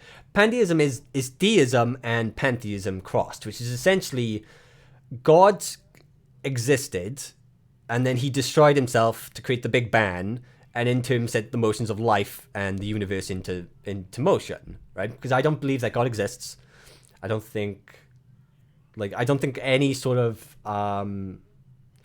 higher entity exists, right? Because like there's so much evil that happens on this planet, blah blah blah. And then I think that's like realistically, right, we exist, and I think life is amazing. I think the ability to talk with you right now is amazing. Like, that's a gift, right? I don't take that for granted. And it's like, if you look at everything, I think like God created himself, destroyed himself, because otherwise you can't have free will if a God exists. But then what's the point of us existing anyways, right? Because we still have to exist. We still have to exist. So I feel like, to an extent, that we're the embodiment of the universe, experience emotions, and that's why we're alive, right? Because if we, for example, were immortal, you don't really experience emotions, or you don't have that sense of being worried or death or any of those things, and like life would lose its meaning. So that's why we're alive. Okay. I mean, it goes deeper into that. I also think I think like reality and your perception of reality are like two different things. So what I see and what you see are two different things, but there is a certainty that happened. Then I think things like how much you truly believe in your idea will then have like an impactful presence on other people. So if I truly believe that someone is stupid and they think they're smart, if I think that they're stupider than they think they're smart, I believe I would be capable of winning that conversation and convincing them that they're stupid. So I try. Okay, so you believe that the strength of your belief can change, it can impact the world. Yes. Okay. So I'm going to toss out a couple questions that people have. Okay. Is this directed we'll me? talk a little bit about intrusive thoughts, psychosis, and things like that in a minute. But so one person, Delaworm, asks, what if emotions are just chemical reactions in your brain caused by you? What do you think about that? What if chemical reactions are... Just what if emotions are just chemical reactions in your brain that are created by you? I mean, they are, right? Yeah, so, but I think what he was referring to is, you were saying that the purpose of life is to experience emotion. So I guess what his question is, if I had to read into it, was, are you saying that essentially the purpose of life is just governed by like little neurotransmitters in our brain? Like that's why we're alive, just so that these neurotransmitters can do this stuff? No. No. It gets a little bit thin, right? Because there's this interesting concept where, because your brain exists in the real world, it suffers or has to abide by the rules of causality, right? So something can happen, it can have an effect without a cause. But once you're aware of that idea, psychologically speaking, you could beat that rule by just thinking of something negative without any stimuli. So there is part of your individuality of emotions that be caused by your brain. So I'm sorry, can you say that again? I was distracted by Twitch chat. no problem. Do you know, like, your brain exists in the real world, so therefore it's affected by cause and effect. So, I don't believe that anything happens without a reason. I'm not like that godly thing, everything happens for a reason stuff. But I feel like everything has a cause and effect. Now, if you understand that, then you can, to an extent, you can elevate that idea. And once you're aware of that, you can cause a negativity by just thinking of it, right? Because I could cause anxiety to myself by thinking something negative, which I know I would purposely be doing because I'm self-aware of that thought. But would you say that your thoughts are controlled by you? Yes. Okay. My subconscious. I feel like there's the whole like ego and then your subconscious thing. So, so you say your thoughts are generated by your subconscious. Mm-hmm. So let me ask you this: why is it that you believed? So when you had the Ouija board, it felt like an external presence. Mm-hmm. Why is it that you call it your subconscious instead of an external presence? External presence. What Like, you how is it that you decide that that's not actually a spirit? Like, how do you decide that that's your subconscious instead of a spirit? because I don't believe in spirits. Yeah, so that sounds a little bit unscientific to me, Oh, okay. right? Right, because you're sort of saying like a priori that spirits don't exist, therefore it can't be a spirit. But in Okay. that moment, There's your no proof. experience sounded like something else was telling you good night. So Yeah. you have the data, which is the experience that I'm getting an external force that's telling me good Mm. night. And then you have another part of your mind that says that can't be true. So we're going to ignore that Okay. and I'm going to call it the subconscious. Okay. I strictly would say I just believe through my own ignorance and lack of understanding. I believed in the soul or God up until that point. Um. Up Well, until that point. yeah. So once you got a message from the other side, you stopped believing in souls. Pretty much.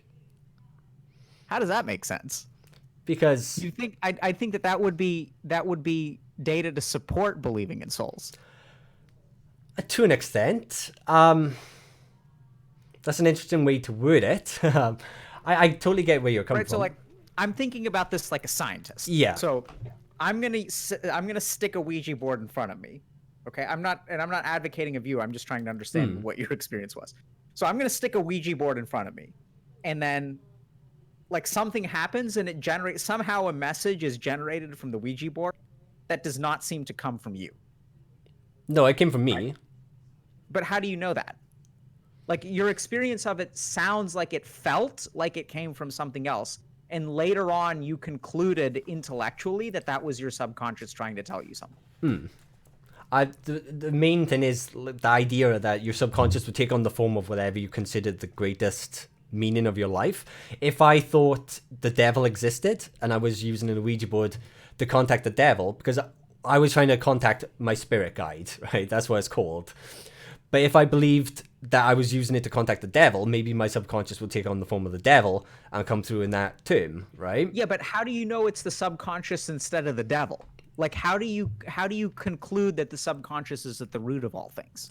Well, that's why I want to go into becoming a mental health professional. Because I don't know the answer to this. I want to work it out.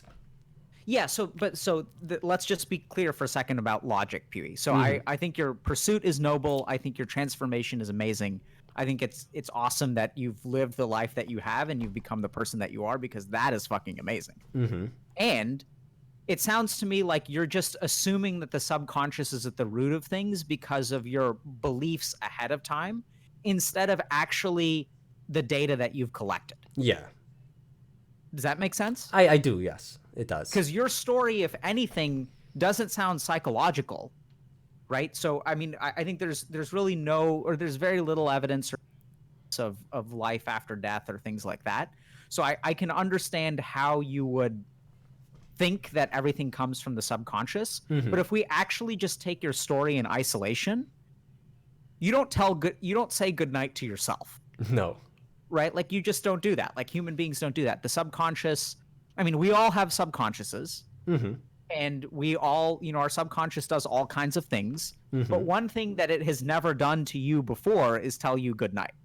And so one day you use this instrument, which someone over the internet is told you is used to communicate with spirits. Mm-hmm. You asked her, how do I communicate with the other Yeah. side? She said, this is the way that you communicate with the other side.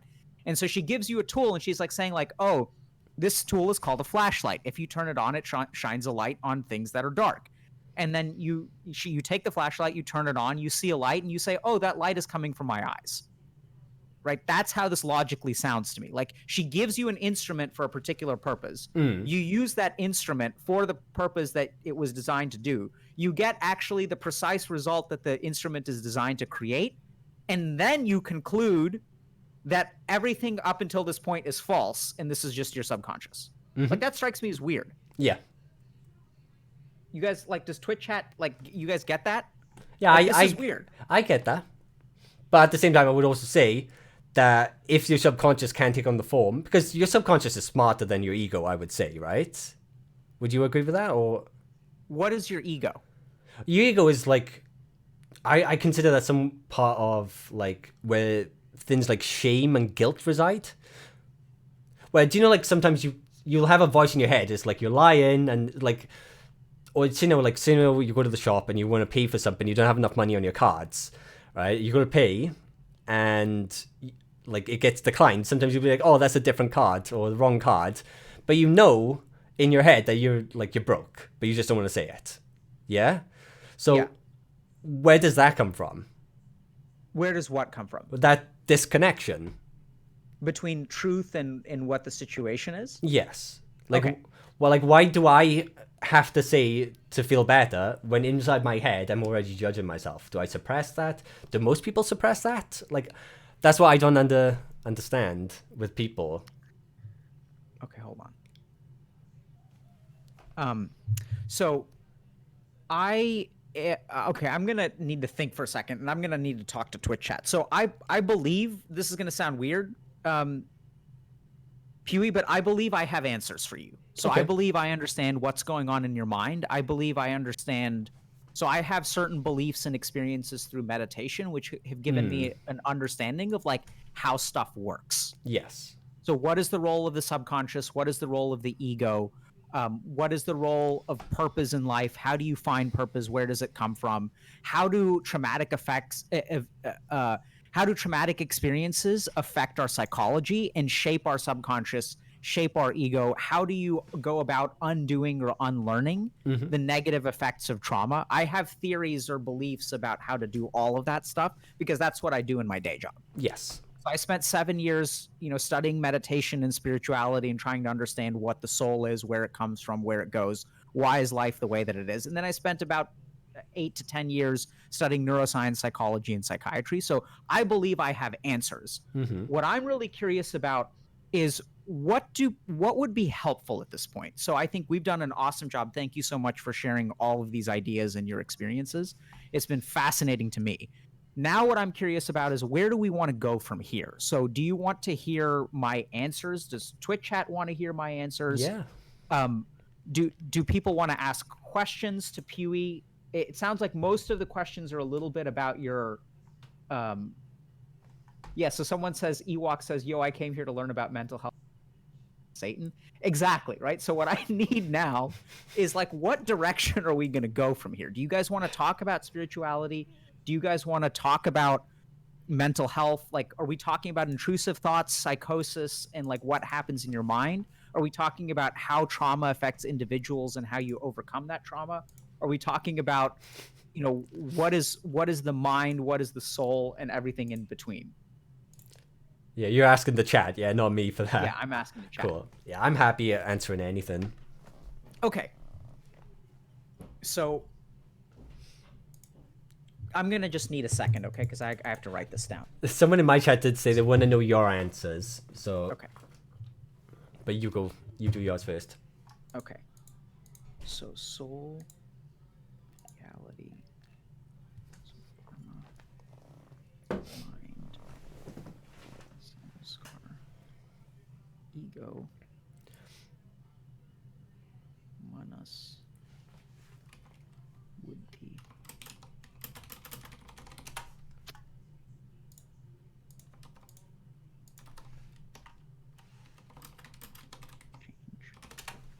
Spiritual, psychological.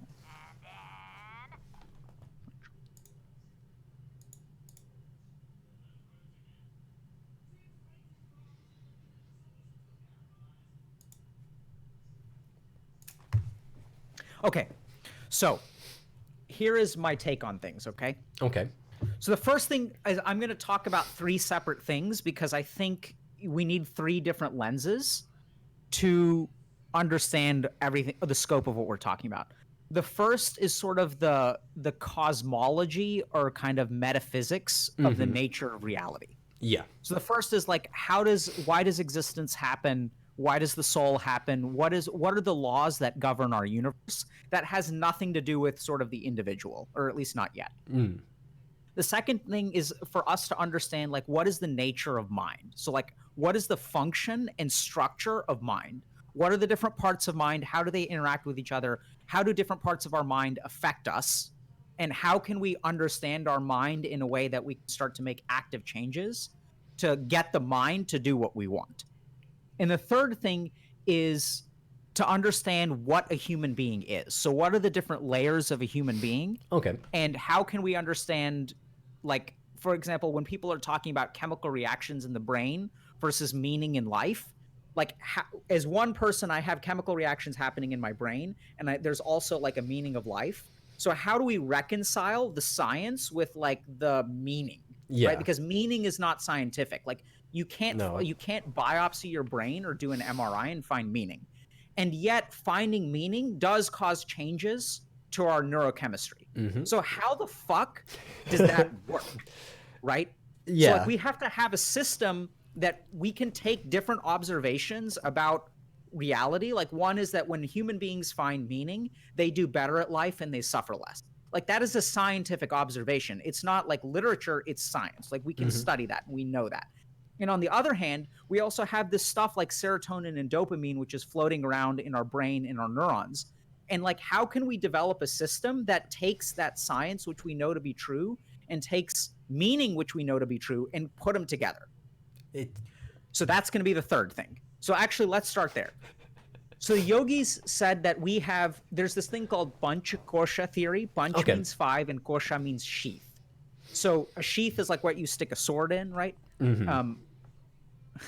Or a condom is a good example of a sheath. So the idea is that a human being is actually made up of 5 layers. And to understand the breadth of a human being, we have to appreciate all 5 of those layers. And that these layers are interconnected and affect each other. So the first layer is our biological. And this is called the Annamaya Kosha. So the biological layer is like we're flesh, right? So you have a brain, you have neurons, you have a GI system, you have a heart, and there's a physical part of us. The second layer is a pranic or energetic layer. So they believe in the East that there's this stuff called chi, which is like life energy. And if you take, for example, a body, the moment before death and the moment after death, biologically, those two things are like very, very similar, if not identical. Like if I do a biopsy of someone before death and after death, those biopsies are going to look essentially the same. And so what they believed is that even though biologically, like before death and after death looks almost identical, there is something between these two states that is fundamentally and completely different. And that is the presence or absence of energy or chi. Chi has not been scientifically validated in any way, shape, or form. People have tried to look for it and they just haven't been able to find it.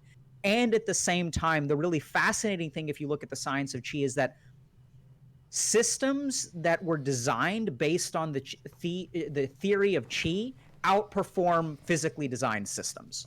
So if you look at something like yoga and tai chi, these are systems. So like yoga postures were developed based on the science of prana, which is your life energy. Okay. And what we know from science is that yoga outperforms exercise. So exercise is based purely on physical stuff.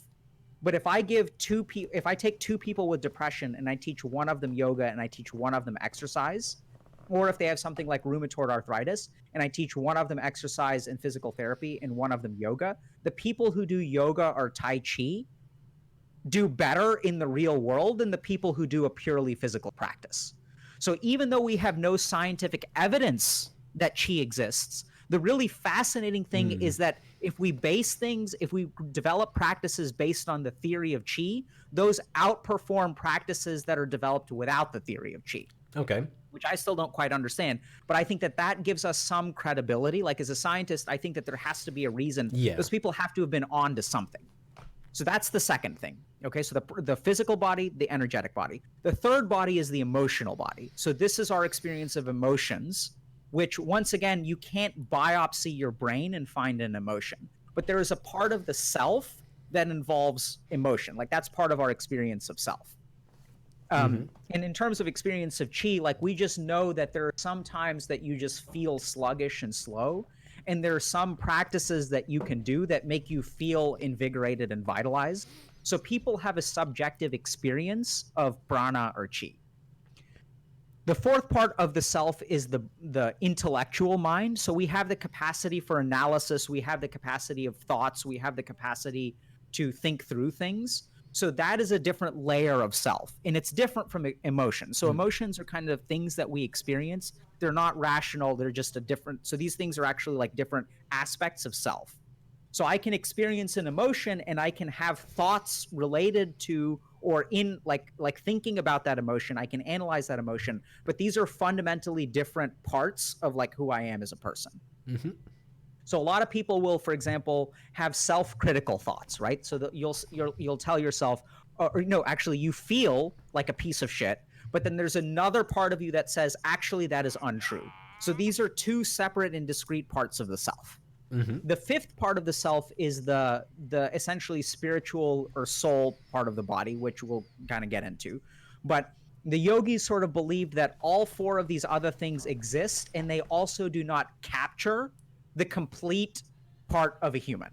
So we can talk about their biology, we can talk about their energy, we can talk about their emotions, we can talk about their buddhi, which is their intellect.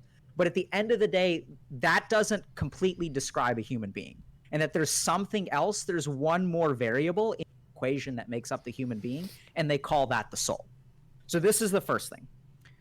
So these are the 5 layers of self. And when I'm thinking about how to help people or how people experience stress or damage, we can think about each of these 5 elements as being like ways that a human being can be harmed. Mm-hmm. So I'll give you guys an example.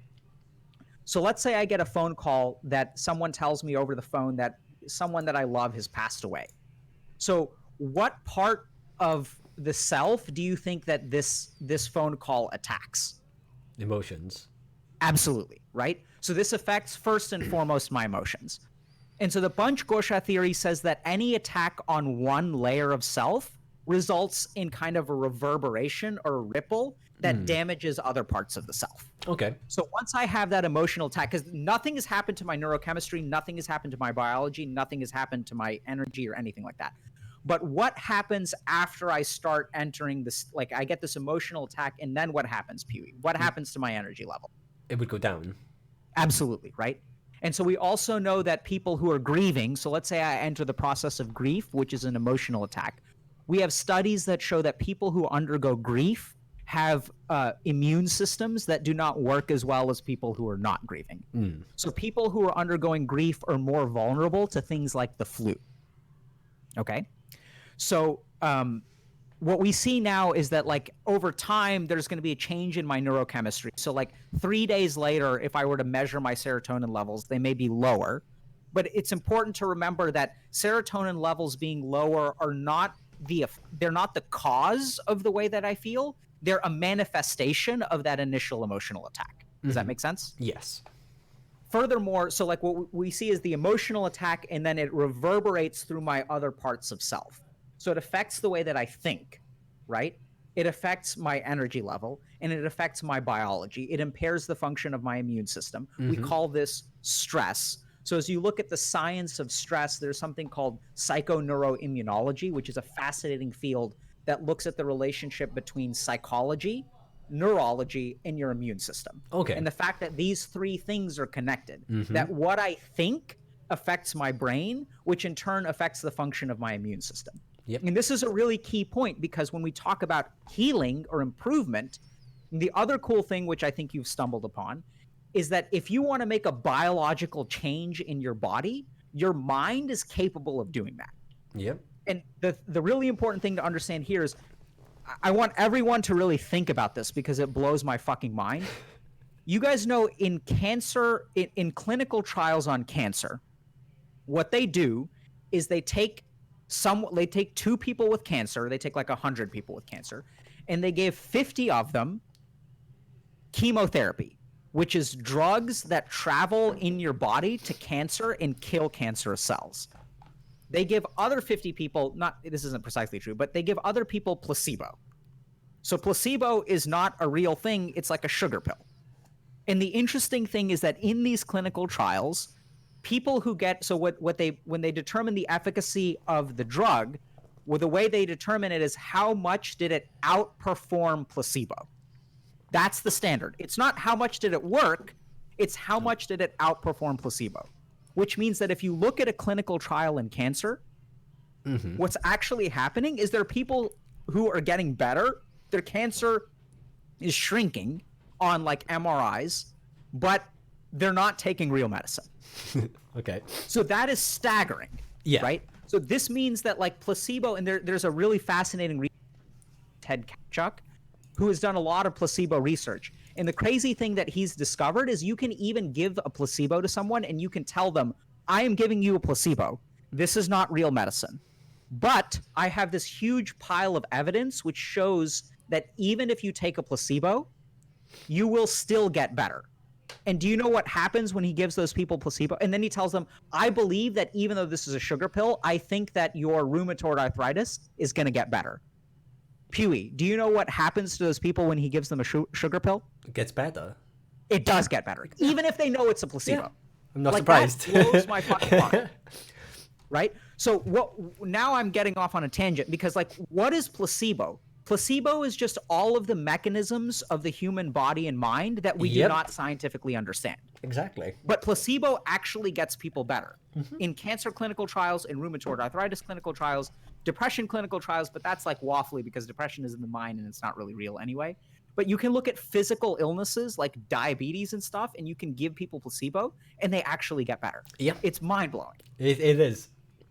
So what this means is that in the same way that we can have an emotional attack that's going to affect your neurochemistry, affect your energy level, we can also do things on an emotional level that will bolster your physical self, your energetic self, your intellectual self. And we can also do emotional processing, which is what a lot of therapy is about, but we can also do something called jnana yoga, which is contemplation. So that's a little bit different from actually just processing someone's emotions.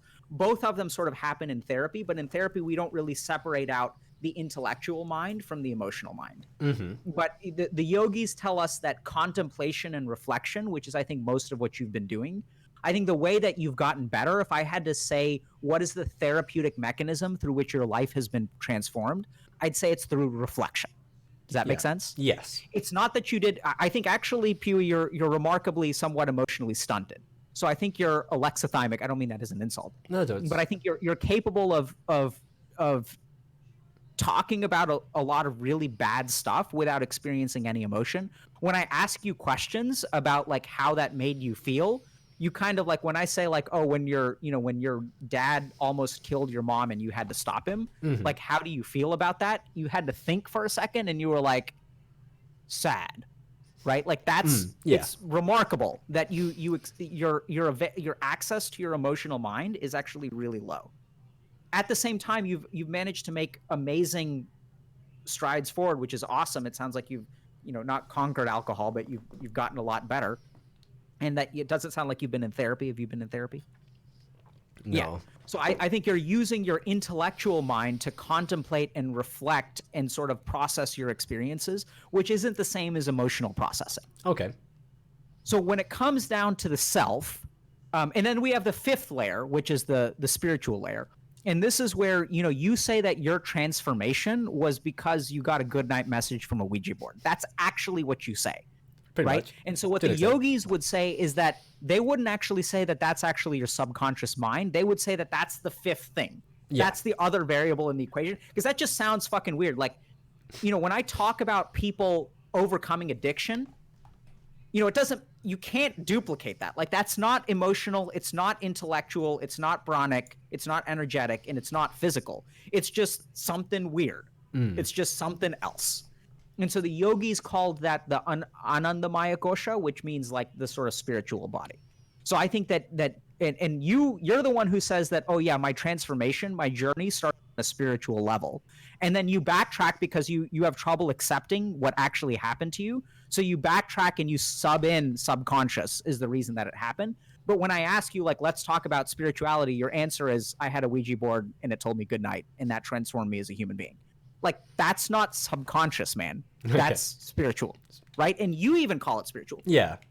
So this is the first thing, right? So any questions about like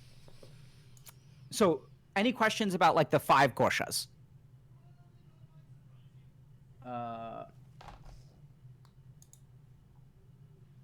Okay.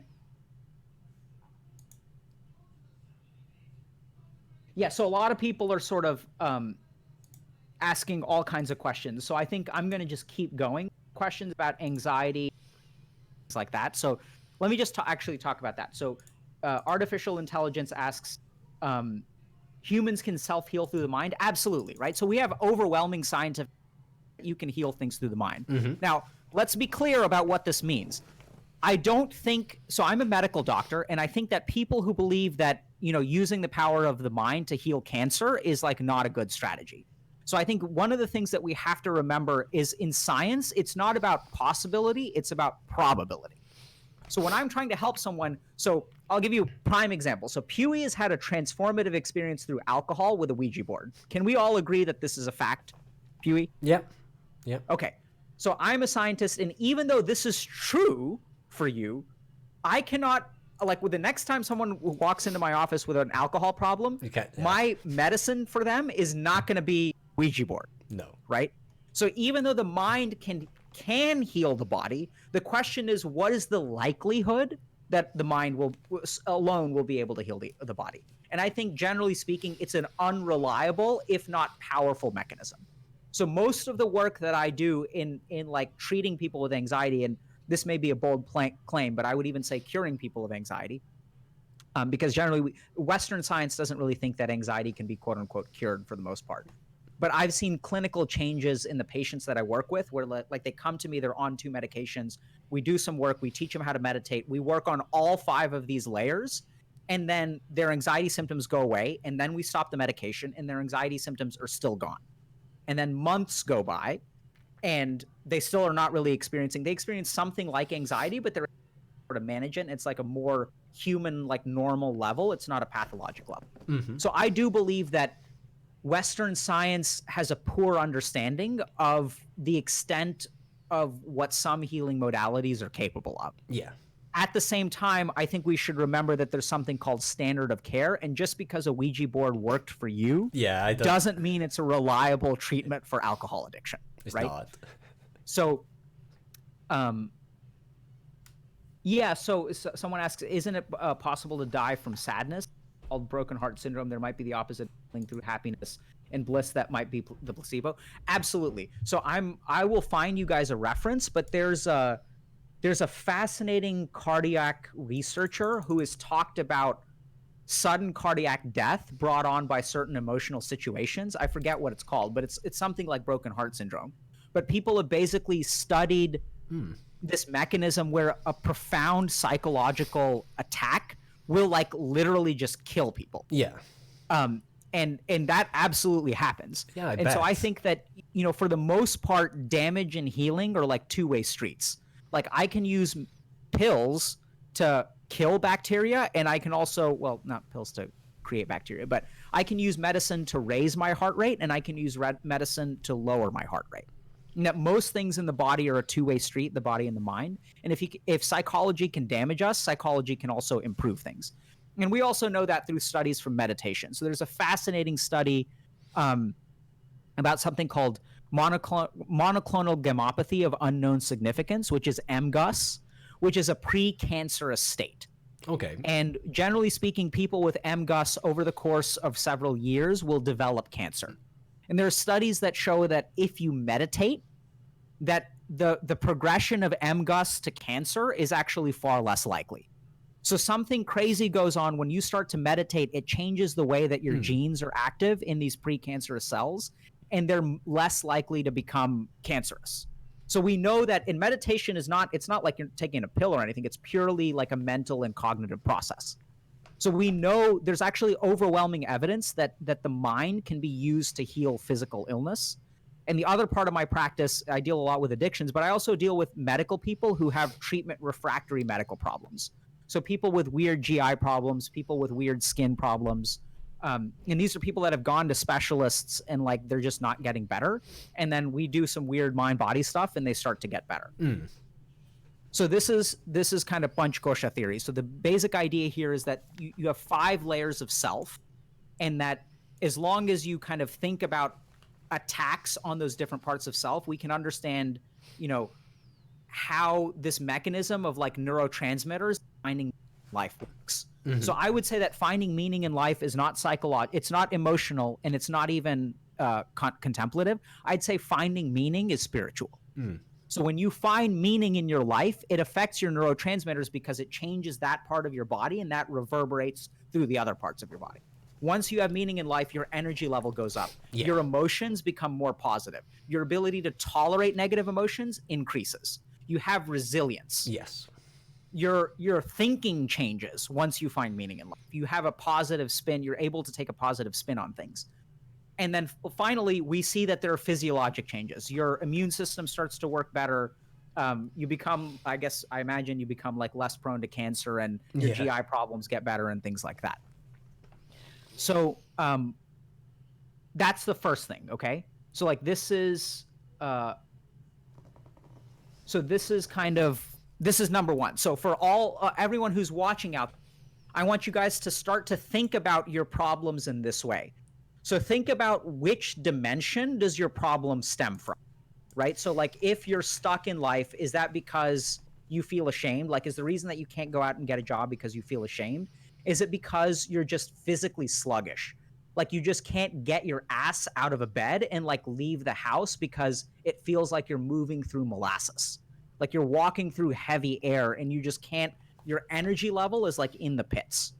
Is it because you're in your head? You're thinking like you have ruminative thoughts, you have anxiety, like you want to go and apply for a job, but you have all of these thoughts that keep you from like going out and finding a job? Or is it something that's even deeper than all of those things? Do you feel like something is fundamentally missing in your life? Do you feel like your life has no meaning and no purpose? Or is it that you aspire to things and you want to do things, but energetically you just can't bring yourself to do it? So the first thing that I want people to do is to start to think about themselves in this way, because the big problem here is that we prescribe treatments for one layer and then other people think that's what works, right? If Pewee writes a best-selling book one day, people are going to look at Pewee and they're going to say the way that he transformed his life was through a Ouija board. And people look at my life and they say the way that you transformed by going to India and stuff, become a monk. And then they try to duplicate that. But what you guys have to understand is that you have to think about where the root of your problem is, and you can also work on that layer directly. So if your problem is energetic, if you just feel sluggish and can't leave the house and just play video games all fucking day, then what you need to do is practices that boost your chi or prana. You need to go to a fucking yoga class, do Tai Chi, like watch yoga, like do yoga at home, order a yoga mat, get some Lululemon pants, and then start doing your yoga at home. You need to do this practice called pranayama or qigong, which are like breathing practices that are aimed at boosting your energy level.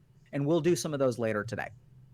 Then the other thing that you can think a little bit about is, let's say that there is a layer, let's say that the main source is that you feel ashamed of yourself, and that's emotional. The cool thing is that that's going to affect your energy level, that's going to affect your biology, and that's bad. But the cool thing is it's a two-way street. So even if you can't directly tackle where your problem is, let's say that you feel like you have no meaning or purpose in life, you can't directly tackle that, no problem. Because what you can do is all of the others, right? If someone says, I don't have meaning in life, how do I find that? My answer is, I actually don't know. I mean, I have ideas about it, but you can't just wake up one day and find the meaning of life. No. But what you can do, you can still do pranayama. You can change your nutrition, right? You can change the amount that you exercise. You can go see a therapist and process whatever emotional impacts there are. And then you can be cognitive. By the way, if you want to hop off, Pewee, that's fine. I know I'm kind of monologuing. Oh, no, I'm enjoying this. So that's something else to think about. And maybe we can talk... so maybe we can talk more, like if people want to come on stream, talk about a problem on these layers, we can even I can map out for you guys like a particular solution, like a solution, like a comprehensive solution to making yourself healthy and productive. And we can start with like where your problem is. So if somebody wants to come on stream and talk about this, I think this would be a great thing to sort of comprehensively tell you how to fix your life. So that's just the first thing, okay? That's what the layers of self are. So the second thing that we're going to dive into is the nature of mind. So I'm going to tell you guys... Give me a second. I need to drink some.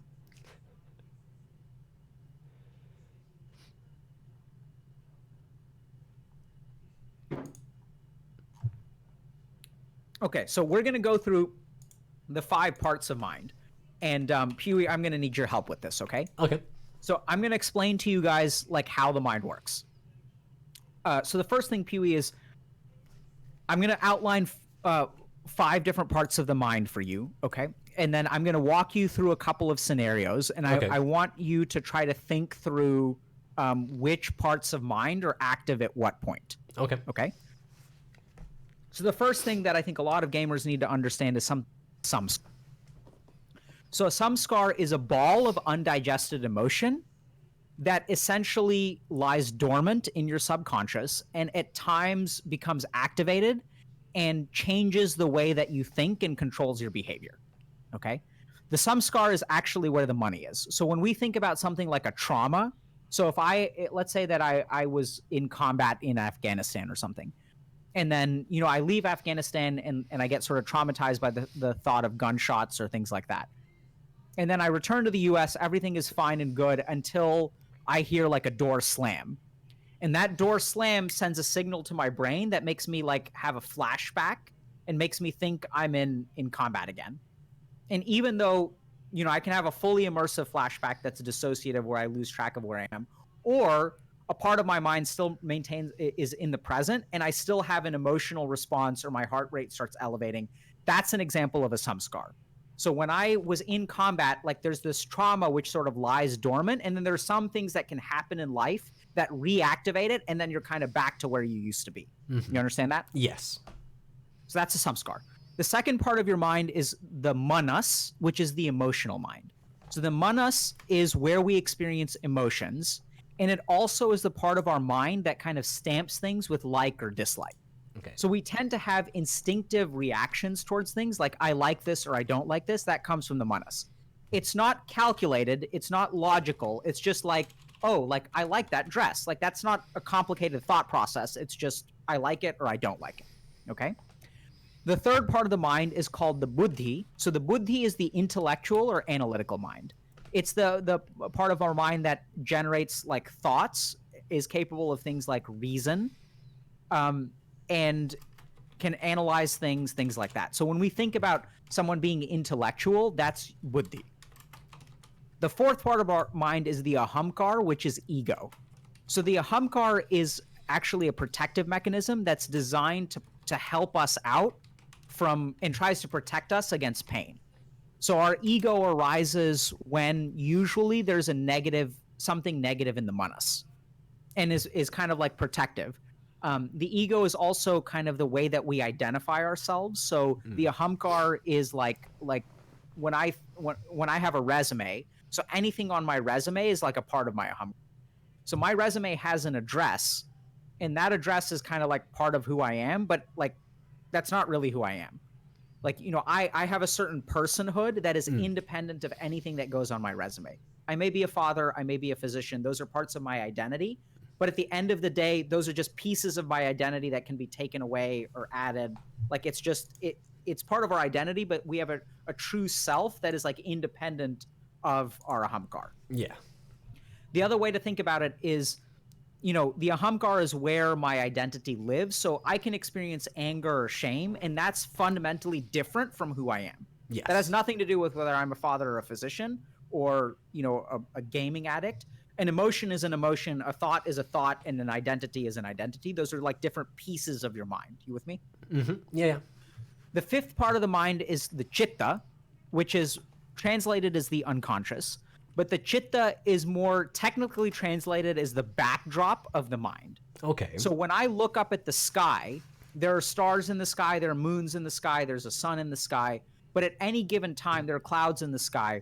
The sky always exists, and those objects exist. They're always there in the sky, but we don't always see them. Does that make sense? Yes. So chitta, it's translated as unconscious or subconscious. But practically what it means is it's kind of like the backdrop on which all of these other parts of the mind exist. Okay. Okay? Yep. Moons, yeah. Moon.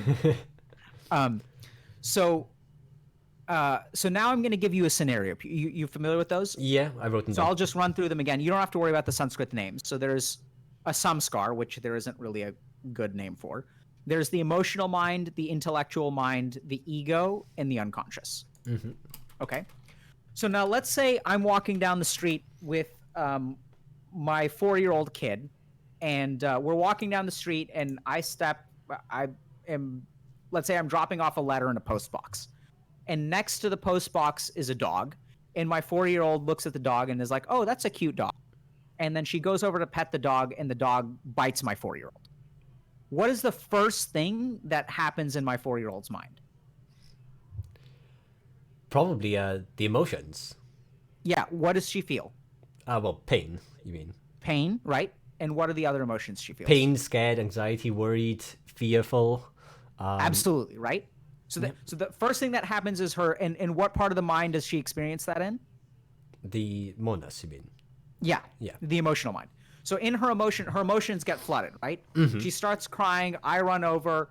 I start to comfort her. And what kind of things do I tell her? Everything's gonna. Well, you get the dog away as fast as possible, but you say everything's Sure. gonna be okay. Look at the hand. We'll get it sorted. Okay. We'll get it looked after. You're okay. And then Okay. obviously emotional, to make sure they're like not suffering emotionally. I can't think of the word. Yeah. So and what level am I trying to work on her at? The emotions. No. No. So if I tell her that everything is going to be okay, what is that? What am I trying to work with? Okay, the reasoning. Absolutely, right? So I'm telling her, hey, you're safe. And what I'm trying to do is work on her intellectual mind to calm down emotions. And let's say it's not working very well. So then I decide, okay, there's an ice cream shop right across the street. So we cross the street, I get her an ice cream. And 15 minutes later, do you think she's crying? No. No, right? So, okay, let's assume that the injury isn't Yeah, bad. yeah. No breaking of the skin or anything like that. Because, yeah, if you get bitten by a dog on the street, you should probably go to the emergency room. Yeah. So 15 minutes later, she's not crying at all. So where did that emotion go? Is everything fixed? Emotionally, I guess, yes. Yeah. So what's going on in her manas at that point when she's licking her ice cream? Well, she's enjoying the ice cream. Yeah. So she has positive emotions in her Yes. manas, right? So the negative emotions are gone. Positive emotions are there. She's thinking about her favorite show, which is Peppa Pig. And so everything's hunky-dory. We're all fine, right? So problem solved, right, Pew? I guess until she sees another dog.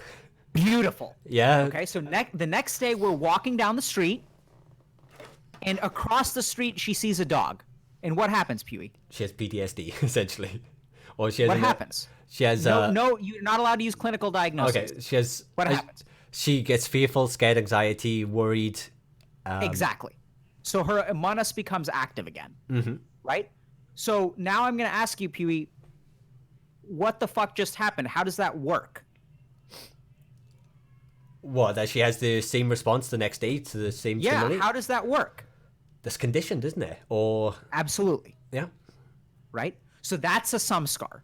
So even though our experience of emotion resolves completely in the present, that undigested emotion goes into our chitta, into our unconscious, where it lies dormant. Okay. And then in a particular set of circumstances, it activates again.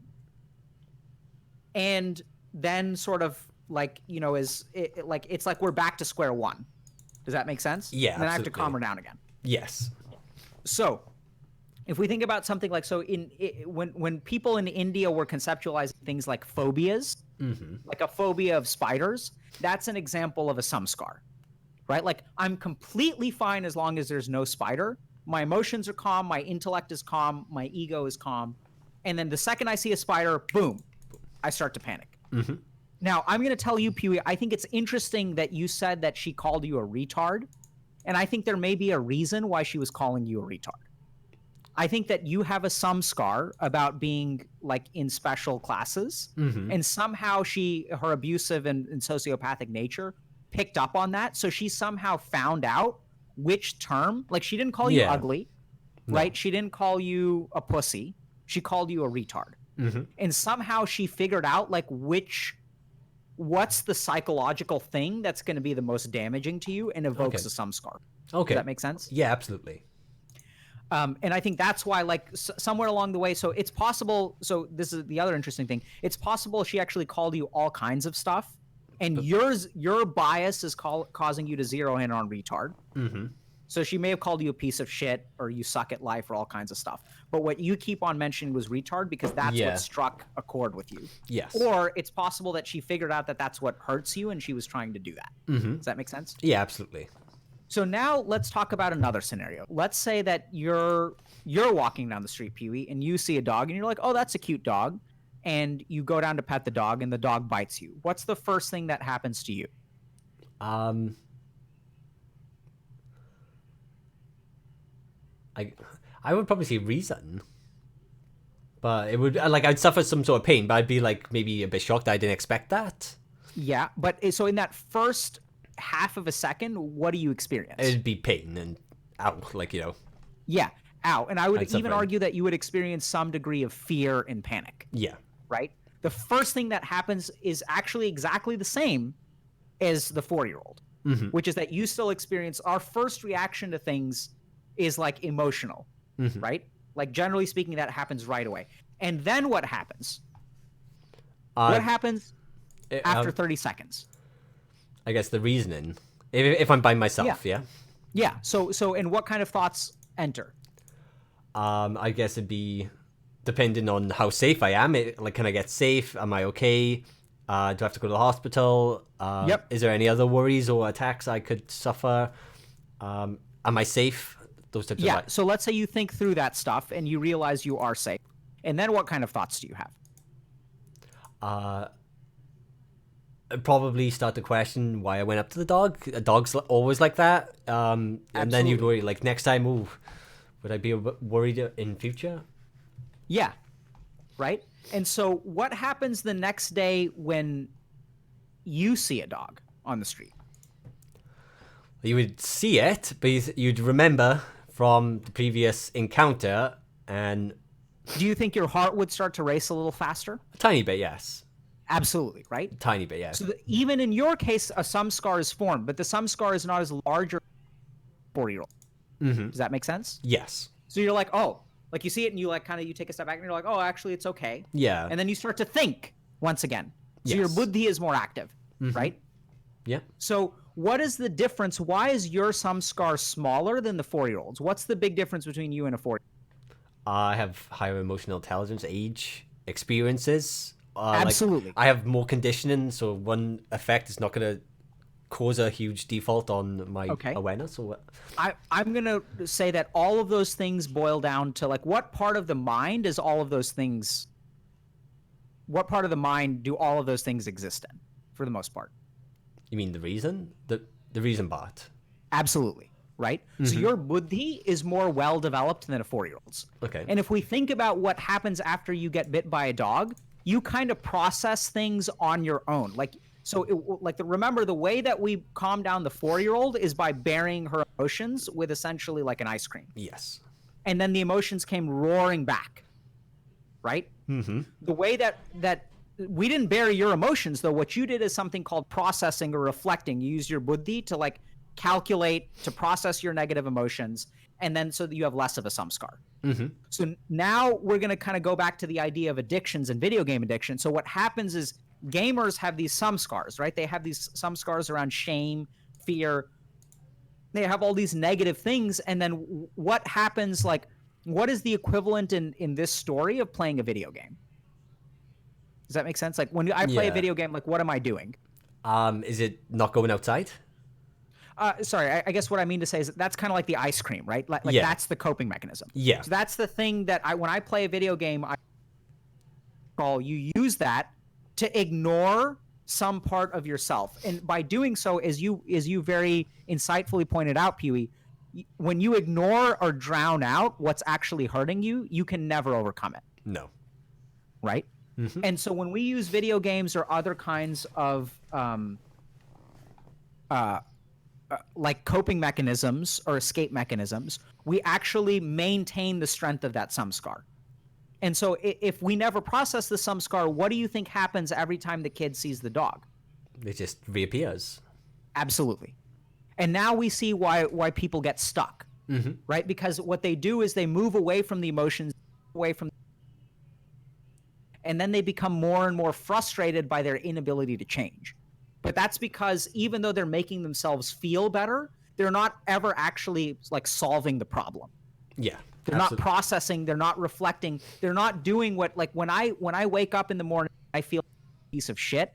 I'm not doing what you did after the dog bite, which is like, okay, am I safe? Let's think through this. Is this a problem? Is this not a problem? What should I do? What should I not do? How do I feel? Okay, I should be a little bit more careful. They're not doing that.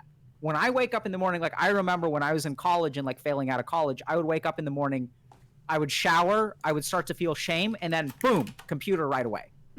Because I had to keep those feelings of shame at bay in any way I could, because it was just too overwhelming to deal with. Okay? So now we're going to go to the next part. So now we're going to understand the ahamkar a little, okay? Okay. So let's say that so I'm going to give you a scenario. Let's say that I go to work and there's a girl at work that I like. And then after thinking about it for a little while, I kind of ask around. I ask, okay, is she seeing someone right now? I have a boyfriend. Turns out she doesn't. So then one day I go and I say, hey, do you want to grab dinner sometime? And then she says, no. What is the first thing that I experience? It's embarrassment. Yeah, right? So I feel some amount of embarrassment, some amount of shame, some amount of rejection. And then my friends ask me later, they ask me, oh, like, you know, did you end up asking her out? What do you say? Or what did she say? And then my response to my friends is, oh, well, like, I actually didn't find her that attractive to begin with. Like, I'm not too interested in her anyway. Does that sound like something that someone would say? Absolutely, yeah. Absolutely, right? So how the fuck does that work? It's ego, isn't it? It's just protecting themselves. Yeah, right? And so let's think through what happened. Now, so do you think that I believe that she's not that attractive? No. But have I convinced myself that I believe that she's not that attractive? I don't think so. I would say yes. Yeah? Right? Okay. So I would say that in that moment when I'm answering that question, I actually do to some degree believe that I don't find her attractive, even though it's illogical. Does that make sense? Yeah, absolutely. So walk me through that. How does that make sense? It makes sense because when you're repeating it, it echoes into part of your substructure, and it settles.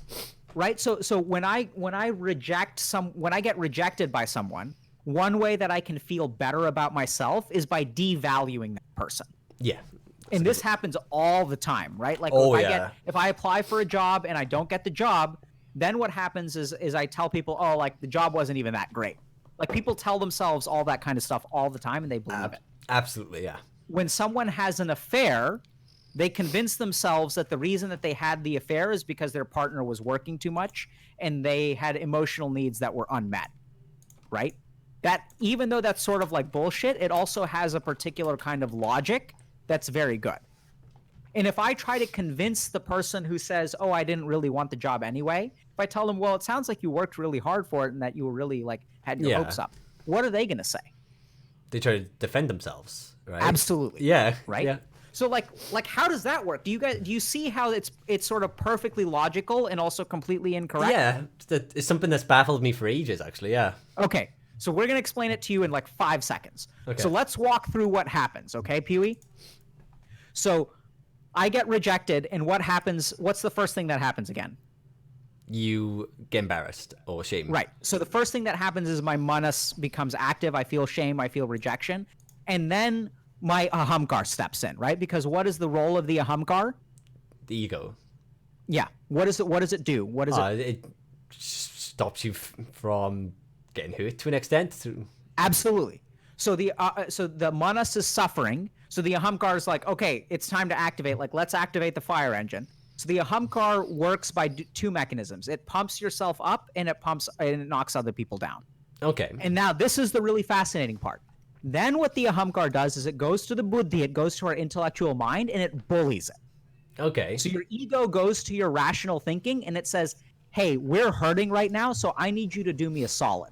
I need you to use all of your brilliant analysis and give me an argument to where I don't have to feel this shame and this hurt. And then the intellect says, absolutely. So we're going to say that she's not that attractive. We're going to think about all of the women that we know that are more attractive than her. We're even going to scan back to 10th grade, 6 years ago, when there was that hot girl who talked to us at lunch. Yeah. And if she was interested in us, that's actually like all the evidence that we need that we're a good person. Does that sound like, oddly enough, does that sound like that could happen? Yeah. Like in your thought process? That's how our mind works, right? It uses this very selective reasoning, which is because the ahamkar is bullying the intellect into making us feel good. So I'm going to give you kind of another example. So let's say that I'm a salesman, like I work in sales, and I go into work one day and my manager like kind of calls me out in front of all my colleagues and says, hey, like you really have to come to work on time. Like you're late every day, and like it's really important that you be at work all the time. What do I feel in my emotional mind? Sorry, I zoned out for a second there. Could you say that again? So let's say that I go to work. We're just Yeah. going to do another example, okay? And I work in sales, and my manager yells at me or not yells at me, but he calls me out and he says, hey, you're late at work. Like you need to start coming to work on time. Like this is a real problem. What do I feel? What's the first thing that happens in my mind? I would say that's the ego, so that's shame. But Where does shame happen? well, I guess that's an emotion, is it? Exactly, right? So Okay. now this is really important, Pewee. We have to understand what each part of the mind is doing because that's going to give us a clue into how to fix it, okay? Yeah. So shame arises, and then you're completely right. What's the next thing that happens? Well, you have the emotions where obviously you feel like a failure, or bad, or something like that. Sure. And then what arises? Well, I'm guessing you're going to go into reasoning where you try to justify your actions. But between reasoning and emotions, what happens? Oh. Which part of the mind? The ego. Absolutely, right? So let's not skip the step. Okay. So then the ego arises and then says, hey, we're feeling like shit. So, and then it goes to the intellect and it says like, hey, like, and it starts thinking thoughts like this, okay? So let me know if these thoughts sound reasonable.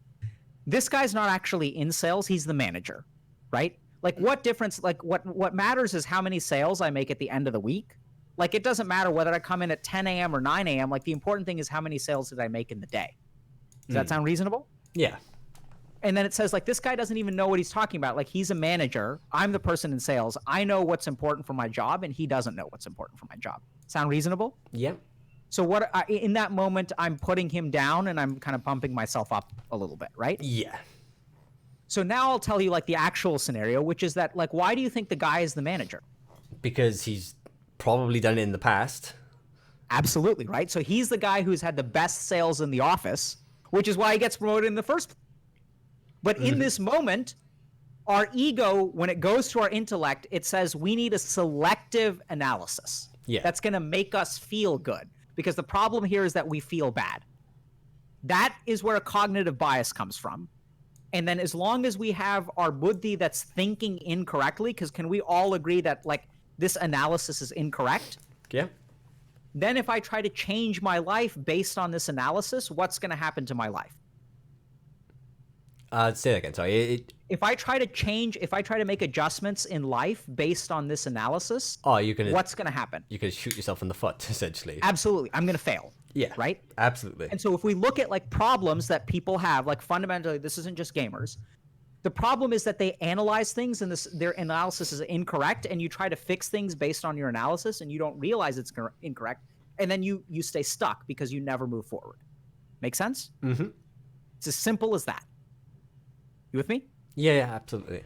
So now the question becomes, how do we fix this problem? So what do you think, what are the different things that we can do, Pewee? Like how can we work on, how can we fix this? What do you think? I mean, that's a really interesting one, right? Because obviously you can't call someone out because then they go deeper into that ego thing or whatever. But you kind of have to like split the ego from their intelligence to an extent. Absolutely. And yeah. So I think if you want to break the chain, that's a great way to start. So people who have an intellect that is more powerful than their ego are the ones that have the like this. Oh, even though I feel kind of like messed up, at the end of the day, like if I'm really honest with myself, he's the manager because he has really good sales. Mm-hmm. Right? Like some people think like that. Does that make sense? Yeah. Some people are able to do that analysis and some people are not. So if we're thinking about this, if you want to start like analyzing things correctly, the way to start is by attacking your ego or understanding your ego. Right? Mm-hmm. So is to change the relationship between your intellect and your ego to where your intellect is actually stronger than your ego. That when your ego tells you, hey, like you're not like we're justified in having an affair because our partner is not emotionally available to us. There's a part of us that says, actually, that's not cool. You know? Yeah. So the first thing is to understand, you know, when your ego is activating. And if you understand that it's activating, recognize that all of your thinking could be wrong. Yes. And this is really important because, you know, one of the biggest ways that people get stuck is their analysis is incorrect. And so then the question becomes like, how do you know whether your analysis is correct or incorrect? It's like an impossible problem to solve. Does that make sense? Yes. Without because anyone we else. always operate as if our analysis is correct. So how do you have a clue as to where your analytical thinking is active or inactive? And what do you think, based on our model of the mind, how do you think you can have a clue as to whether your analysis is correct or incorrect? You would have to use other people. Nope. No. Based on our understanding of the mind. So what do you think you can clue yourself in on? The chitta, the soul. Is it? Not the chitta. So I would say two things. One is that, are you experiencing any emotion? Okay. Right? Because if you're experiencing negative emotion, then what is... Wait, could you repeat that again? Discord cut out for a second. So if you're experiencing negative emotion, Yes.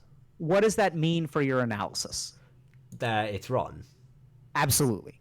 Right? And we kind of intuitively, we know this, right? Like if I get into a fight with someone, and then like when I'm angry, like how convinced am I that I'm correct?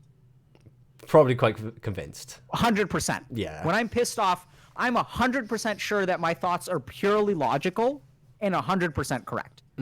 So, but in that moment, how likely are my thoughts to be right or wrong?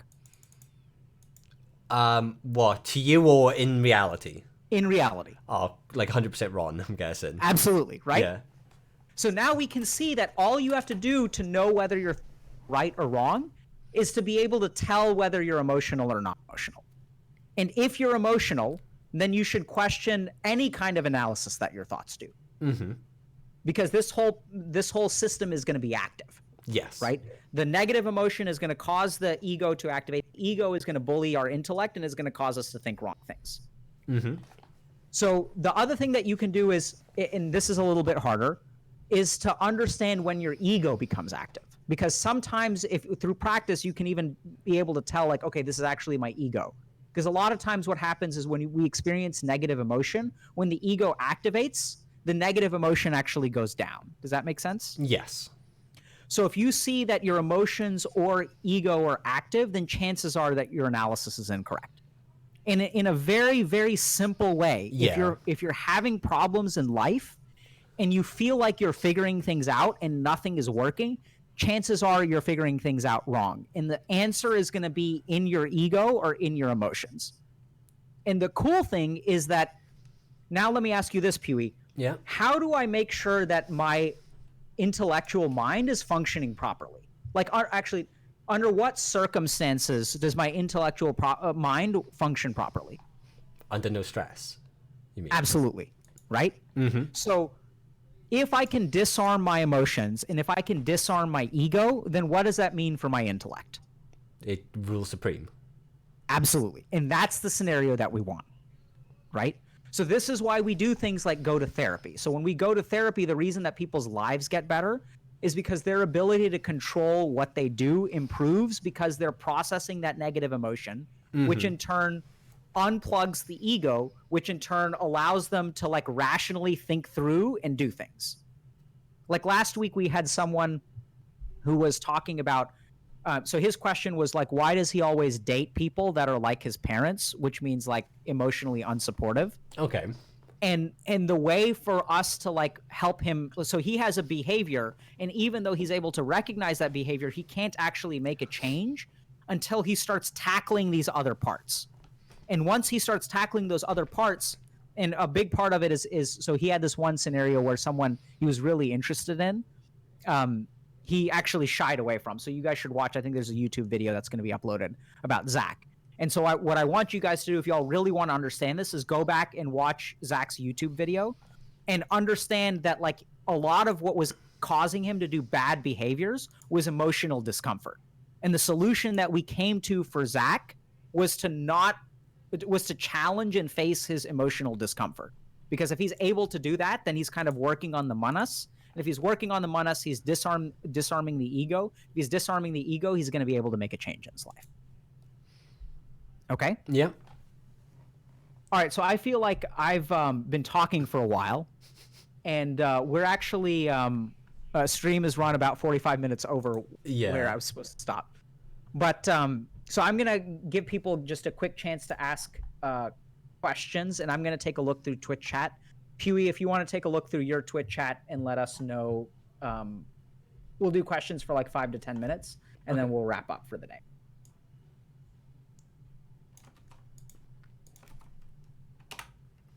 Looks like Twitch chat is talking to each other. Yeah, so it looks like some people are really educated. So John Twitch X says the solution is in Patanjali Yoga Sutra 1, Yoga Chitta Vritta Nirodha, which is absolutely right. So what that means is that yoga is the process of cessation of the fluctuations of the mind. And so like yoga is the process of like creating a calm mind, which is absolutely correct.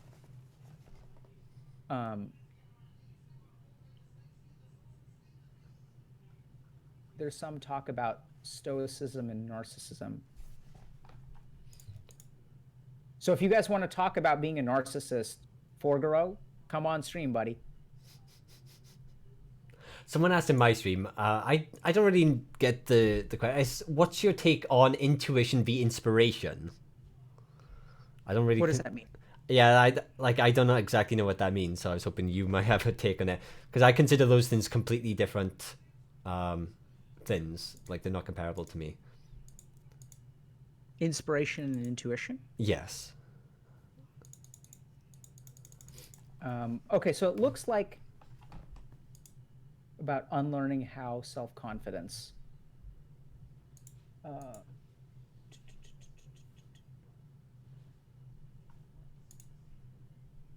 Okay, so Praxis says, you mentioned anxiety a lot. I'd like to do a stream on anxiety. I'd love to. Absolutely. Come on stream and let's talk about anxiety. So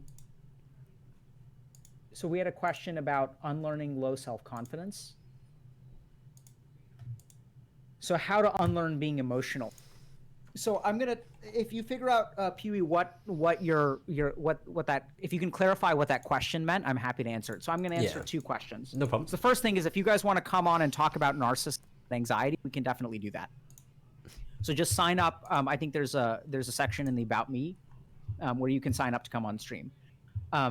So how do you unlearn low self-confidence? So now that we understand what samskars are, we can truly answer this question. Low self-confidence is a samskar. So it's like somewhere along the way, you know, when Pewee was like young, people treated him poorly, and so he probably felt some emotion, like he felt hurt, or he felt unheard, or he felt ashamed of himself. He felt low, and then that became a samskar, which then he goes to play StarCraft, and then that feeling of low confidence goes away when he plays StarCraft. But that samskar is still floating around underneath the surface. And then when a situation arises where you get tested, then the samskar reactivates. So now we have to understand that it's not just seeing a dog, right? Like, when does self-confidence become relevant? It's when you're tested. And so when you get tested, that samskar comes back, and then you feel all of those negative feelings again. You feel ashamed of yourself. You feel like retreating. You feel like all that stuff. And it's like the 4-year-old who sees the dog on the street and then starts panicking. So unlearning low self-confidence is actually digesting that emotional stuff. It's digesting and processing that emotional gunk. And the way that we do that, we had actually a really good stream a couple of weeks ago, which I think is up on our YouTube channel, where I was talking to Madam Faye, who I forget what her real name is. But we have a stream about self-judgment and self-criticism, and that's another one to watch and to like look at how she basically taught herself how to be critical of herself and not value herself. And so what we have to do is kind of go back to that moment and essentially do what Pewee did. Like, when Pewee got bit by the dog, he sits down and he like processes that stuff. And by processing that stuff, his samskar gets weakened. And so if you have low self-confidence, a good way to start is to start with like, where did you learn that? Right. And then to like go back and work through like, what was it that made you feel that way? And things like that. So you kind of have to go back and digest, like you have to bring it back up to the manas, and then you have to use your buddhi to kind of process. Okay. So I hope that it gives you a basic answer, but it's a more in-depth process. Then there was another question about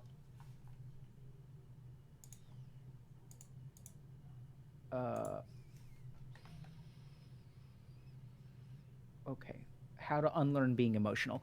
So you don't want to unlearn. So the next question comes from Vocalist SX.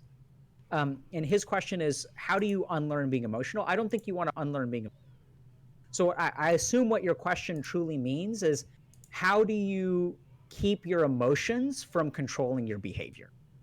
And the odd thing about emotions controlling your behavior, and I'll use Pewee since he's still on stream. So Pewee, if I'm angry, how likely am I to be aware that I'm angry? Oof. In your case, I would say definitely. Okay, you're still muted. Oh. Yeah. I would say in your case, definitely aware. In my case, right? So, but if we talk about people who get angry, a lot of times, like, you know, say like, I'm not angry, you're angry. Yeah. Right? I'm not yelling, you're yelling. Like people say things like that. Yeah, absolutely. And if you talk to someone who has depression, for example, if they feel like super like guilty or feel like they have super low self-worth, if you try to argue with them about it, they feel like they're rational, right? There are some times where people convince themselves that their emotion is not actually emotion, but is real. And we see that a lot in depression, where someone is convinced objectively that they're not a good person. They don't recognize that it's coming from an emotion. Yes. So what I would tell Vocalist SX is, if your question, first of all, is truly, how do you keep from your emotions from controlling you? I would say that actually what you want to do is feel them more and acknowledge them more instead of trying to push them away. Because once you recognize that this is an emotion and is not logical and is not real, then you start to be able to have power over it. So oddly enough, I don't think you want to unlearn being emotional. What you want to do is like understand when you're experiencing emotion and try to unplug from the situation. Recognize, okay, I'm feeling angry right now. So let me take a step back. Let me step away from the situation. Let me stop the conversation and take some time to actually learn your emotions. So start to learn, like think about, okay, what am I feeling? Why am I feeling this? And as you become better at learning your emotions will start to have less control over. Remember that in medicine, the basic way that we fix things is that good diagnosis precedes good treatment. And I would argue that people whose emotions control their behavior are doing a poor job of diagnosing the problem. And so you really have to be able to detect and understand what's going on within you to be able to control your behavior. So next question is, I have a different question by what you said. Are you religious in any way? Yeah. So like I grew up, but I really didn't understand what that meant until I went to India and I started studying yoga and meditation. And there's a branch of yoga or Hinduism that is Advaita Vedanta, which is translated as non-dualism, which is kind of like Buddhism. It's essentially so remember that Buddha's teachers were like Hindu yogis, right? So everything that Buddha learned and everything that he taught is actually comes from the particular spiritual tradition of his teachers. And there's a branch of Hinduism that is essentially like identical to Buddhism. I mean, Buddhism has grown and changed and has developed its own kind of analysis of things. But essentially, it's identical to what the yogic tradition, which I follow, is, which is this basic idea that, I mean, you could talk about God and all that kind of stuff all you want, but at the end of the day, I believe that human beings, first of all, can be understood, and that by understanding who you are, you can grow as a person. And I move towards something which is like perfection, which is something called enlightenment. So my religion is all about self-improvement and coming to a place where I fully connect with the part of us that is like pure and divine, which is that fifth part of self, which we were talking about earlier. So that's the closest thing that I have to a religion. Same as me then, essentially. Yeah. Because like sorry, were you going to say something? Go ahead. No, I was going to say like religion I think is a really important thing to have, but I think like you shouldn't follow anyone else's god. You shouldn't like go out and pray to God. You should build a statue of yourself as you want to be and pray to that. You know, be your own god. So like, and that gives you a bit of identity to an extent. It's not like you're just copying everyone else. So I think Yeah. So I think so in Hinduism they actually say that there are paths to enlightenment, and that's one of them. So the path that I follow is something called Raja Yoga, which is sort of the path of willpower, which posits that self-reflection. It's kind of like Stoicism. Like you kind of just you work hard, you work sequentially. There's a system of practices. So you learn how to meditate, you learn how to do yoga, and as you go through these practices, you'll develop as a human being. But Hinduism also says that there are 3 additional paths that all lead to enlightenment. Okay. One of those paths is something called the path of devotion. So that's what we kind of think of as traditional religion. So my mom, for example, like she doesn't care at all about self-development. Like the way that she grows as a human being is by following the teachings of like another person that she has faith in, or God. So she's very religious, and I don't think that her way is wrong.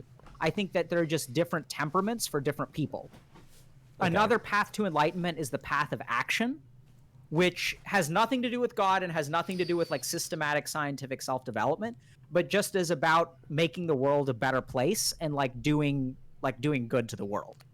And that if you devote yourself to just making the world a better place, forget about theism, forget about self-development, forget about psychology, just try to make the world a better place, that you can become enlightened that way. And the 4th path to enlightenment is the path of contemplation, which is basically, as I understand it, you sit down and you think your way to becoming enlightened, which apparently is very hard, and very few people can do. That makes sense. So I think there's one more question about intrusive thoughts, which unfortunately I think we're going to wrap 3 p.m. But for one thing that we can talk about later on stream, if someone has intrusive thought, is we can think through a lot of the stuff that Pewee was kind of saying today about sort of, he was saying that he has, I think you said something like voices in your head. You have different kinds of thoughts and you're kind of talking to yourself, you're reasoning with yourself. So one day we can sit down and think through what are all the different types of things that can go on in your head. Okay. What is an intrusive thought? How should you deal with intrusive thoughts? What is psychosis? What are hallucinations? What is self-dialogue? What is sort of like different parts of your mind just arguing against themselves, and kind of what's within the normal range, and what is also something that's concerning that you should really consider, seeking professional help for. So I think, unfortunately, we're going to have to table that, but I think it's an awesome psychological kind of question. It's an awesome question. But I just wanted to thank you, Pewee, for coming on. You're welcome. I don't know if this was what you were looking for, but I think it was awesome having you. Yeah, absolutely. It's helped me in a sense, like, because as I've said, I've only recently started to talk about this more, and I've self-reflected on it, and then like I guess to an extent I put my ego aside, and I'm like getting people's opinions.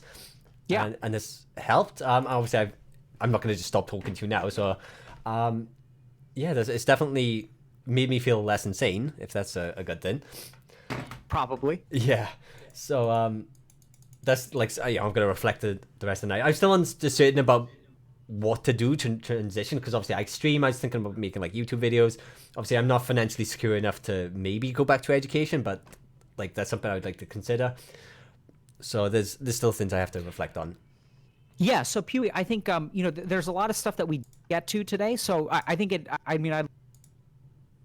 and we can talk a lot about career transitions and things like that, and sort of how to think through that. I'm happy to help you out. If you have questions about how to become a psychologist or things like that, I'm happy. You can just contact me offline, and I'm happy to kind of advise you.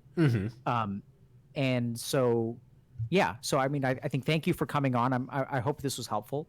I think a lot of the questions and things that you brought up helped me offer a couple of really fundamental concepts about the way that I work with people, and I think can be very, very helpful for gamers in terms of like thinking through like your own problems. Like I think if you use these kinds of systems like Panchkosha theory, like you can really improve your life a lot, because you can fix your situation without even addressing the problem directly. but in a very substantial way. Yes. So if you change your diet, you can change how emotionally hurt you feel, for example. And the second thing is that I love the yogic perspective on psychology, which is what we talked about today, because everyone understands it in like 15 minutes. You don't have to go and get a PhD to understand how your mind works. Like, it's simple stuff. And what I really love about the yoga tradition is they understand things so well and so deeply that you can explain it. Like, I explain this stuff to teenagers and they get it and they use it and their life gets better. And psychology doesn't have to be something complicated that you have to like read Sigmund Freud and like all these treatises. Actually, psychology is something that's very, very simple because you live it every day. Yeah. And all you need is a framework to understand how your mind works. And then you study yourself. And then like, it's amazing the kind of transformation that I see. So thank you very much, Pee-wee, for giving me an opportunity to kind of to talk about this stuff. Yeah. So the last thing is like, we're going to have a special stream on Monday. So I have someone who's coming in and talking about stress. She's actually an actress and a voice actress who does a lot of voices for video games. I forget what her handle is, but her first name is Georgia. But so we're going to stream tomorrow from 2 to 4 p.m. Eastern, and we're going to be talking a lot of stress and also some of the work that she's doing in terms of mental health. And then, if you guys are interested in help, so we're working with, like, I trained my first batch of recovery coaches. So people who sort of follow my methodology, who I've been working for about a year. So they've started to make huge transformations in their lives, and they're happy to try to help you guys out. So you guys can sign up on www.healthygamer.gg, and it's free. So we're really in this to help people. And then we have YouTube videos and stuff like that. So thank you all for coming. And I guess the last question is, are you going to stream, Pee-wee, still? Yeah, I'm live right now. I don't know how long I was going to go for, but yeah, I'm guessing you're going to host. But I'll keep chatting to everyone, and I haven't read much of your chat, so we're going to raid you then. Okay. What's your name? It's just Pee-wee. P-U-G-H-Y? Yes, I used to be Pee-wee Dude, but I got changed. Okay, so thanks a lot, guys, for coming, and thank you, Pee-wee. And I hope to see you guys tomorrow, 4 p.m. Eastern Standard Time, and then we're going to stick with our streams on Wednesday and Friday from 3 to 5 Eastern, okay? Cool. Take care, guys. All right, have a good night, Doc.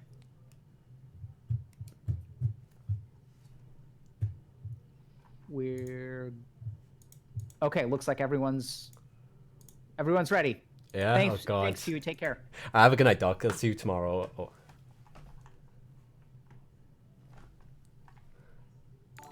All right, man. All right, there it is. Strong work.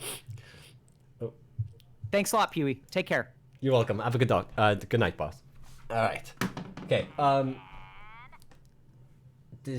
Wait. Let me see if I can get the cam on now, guys.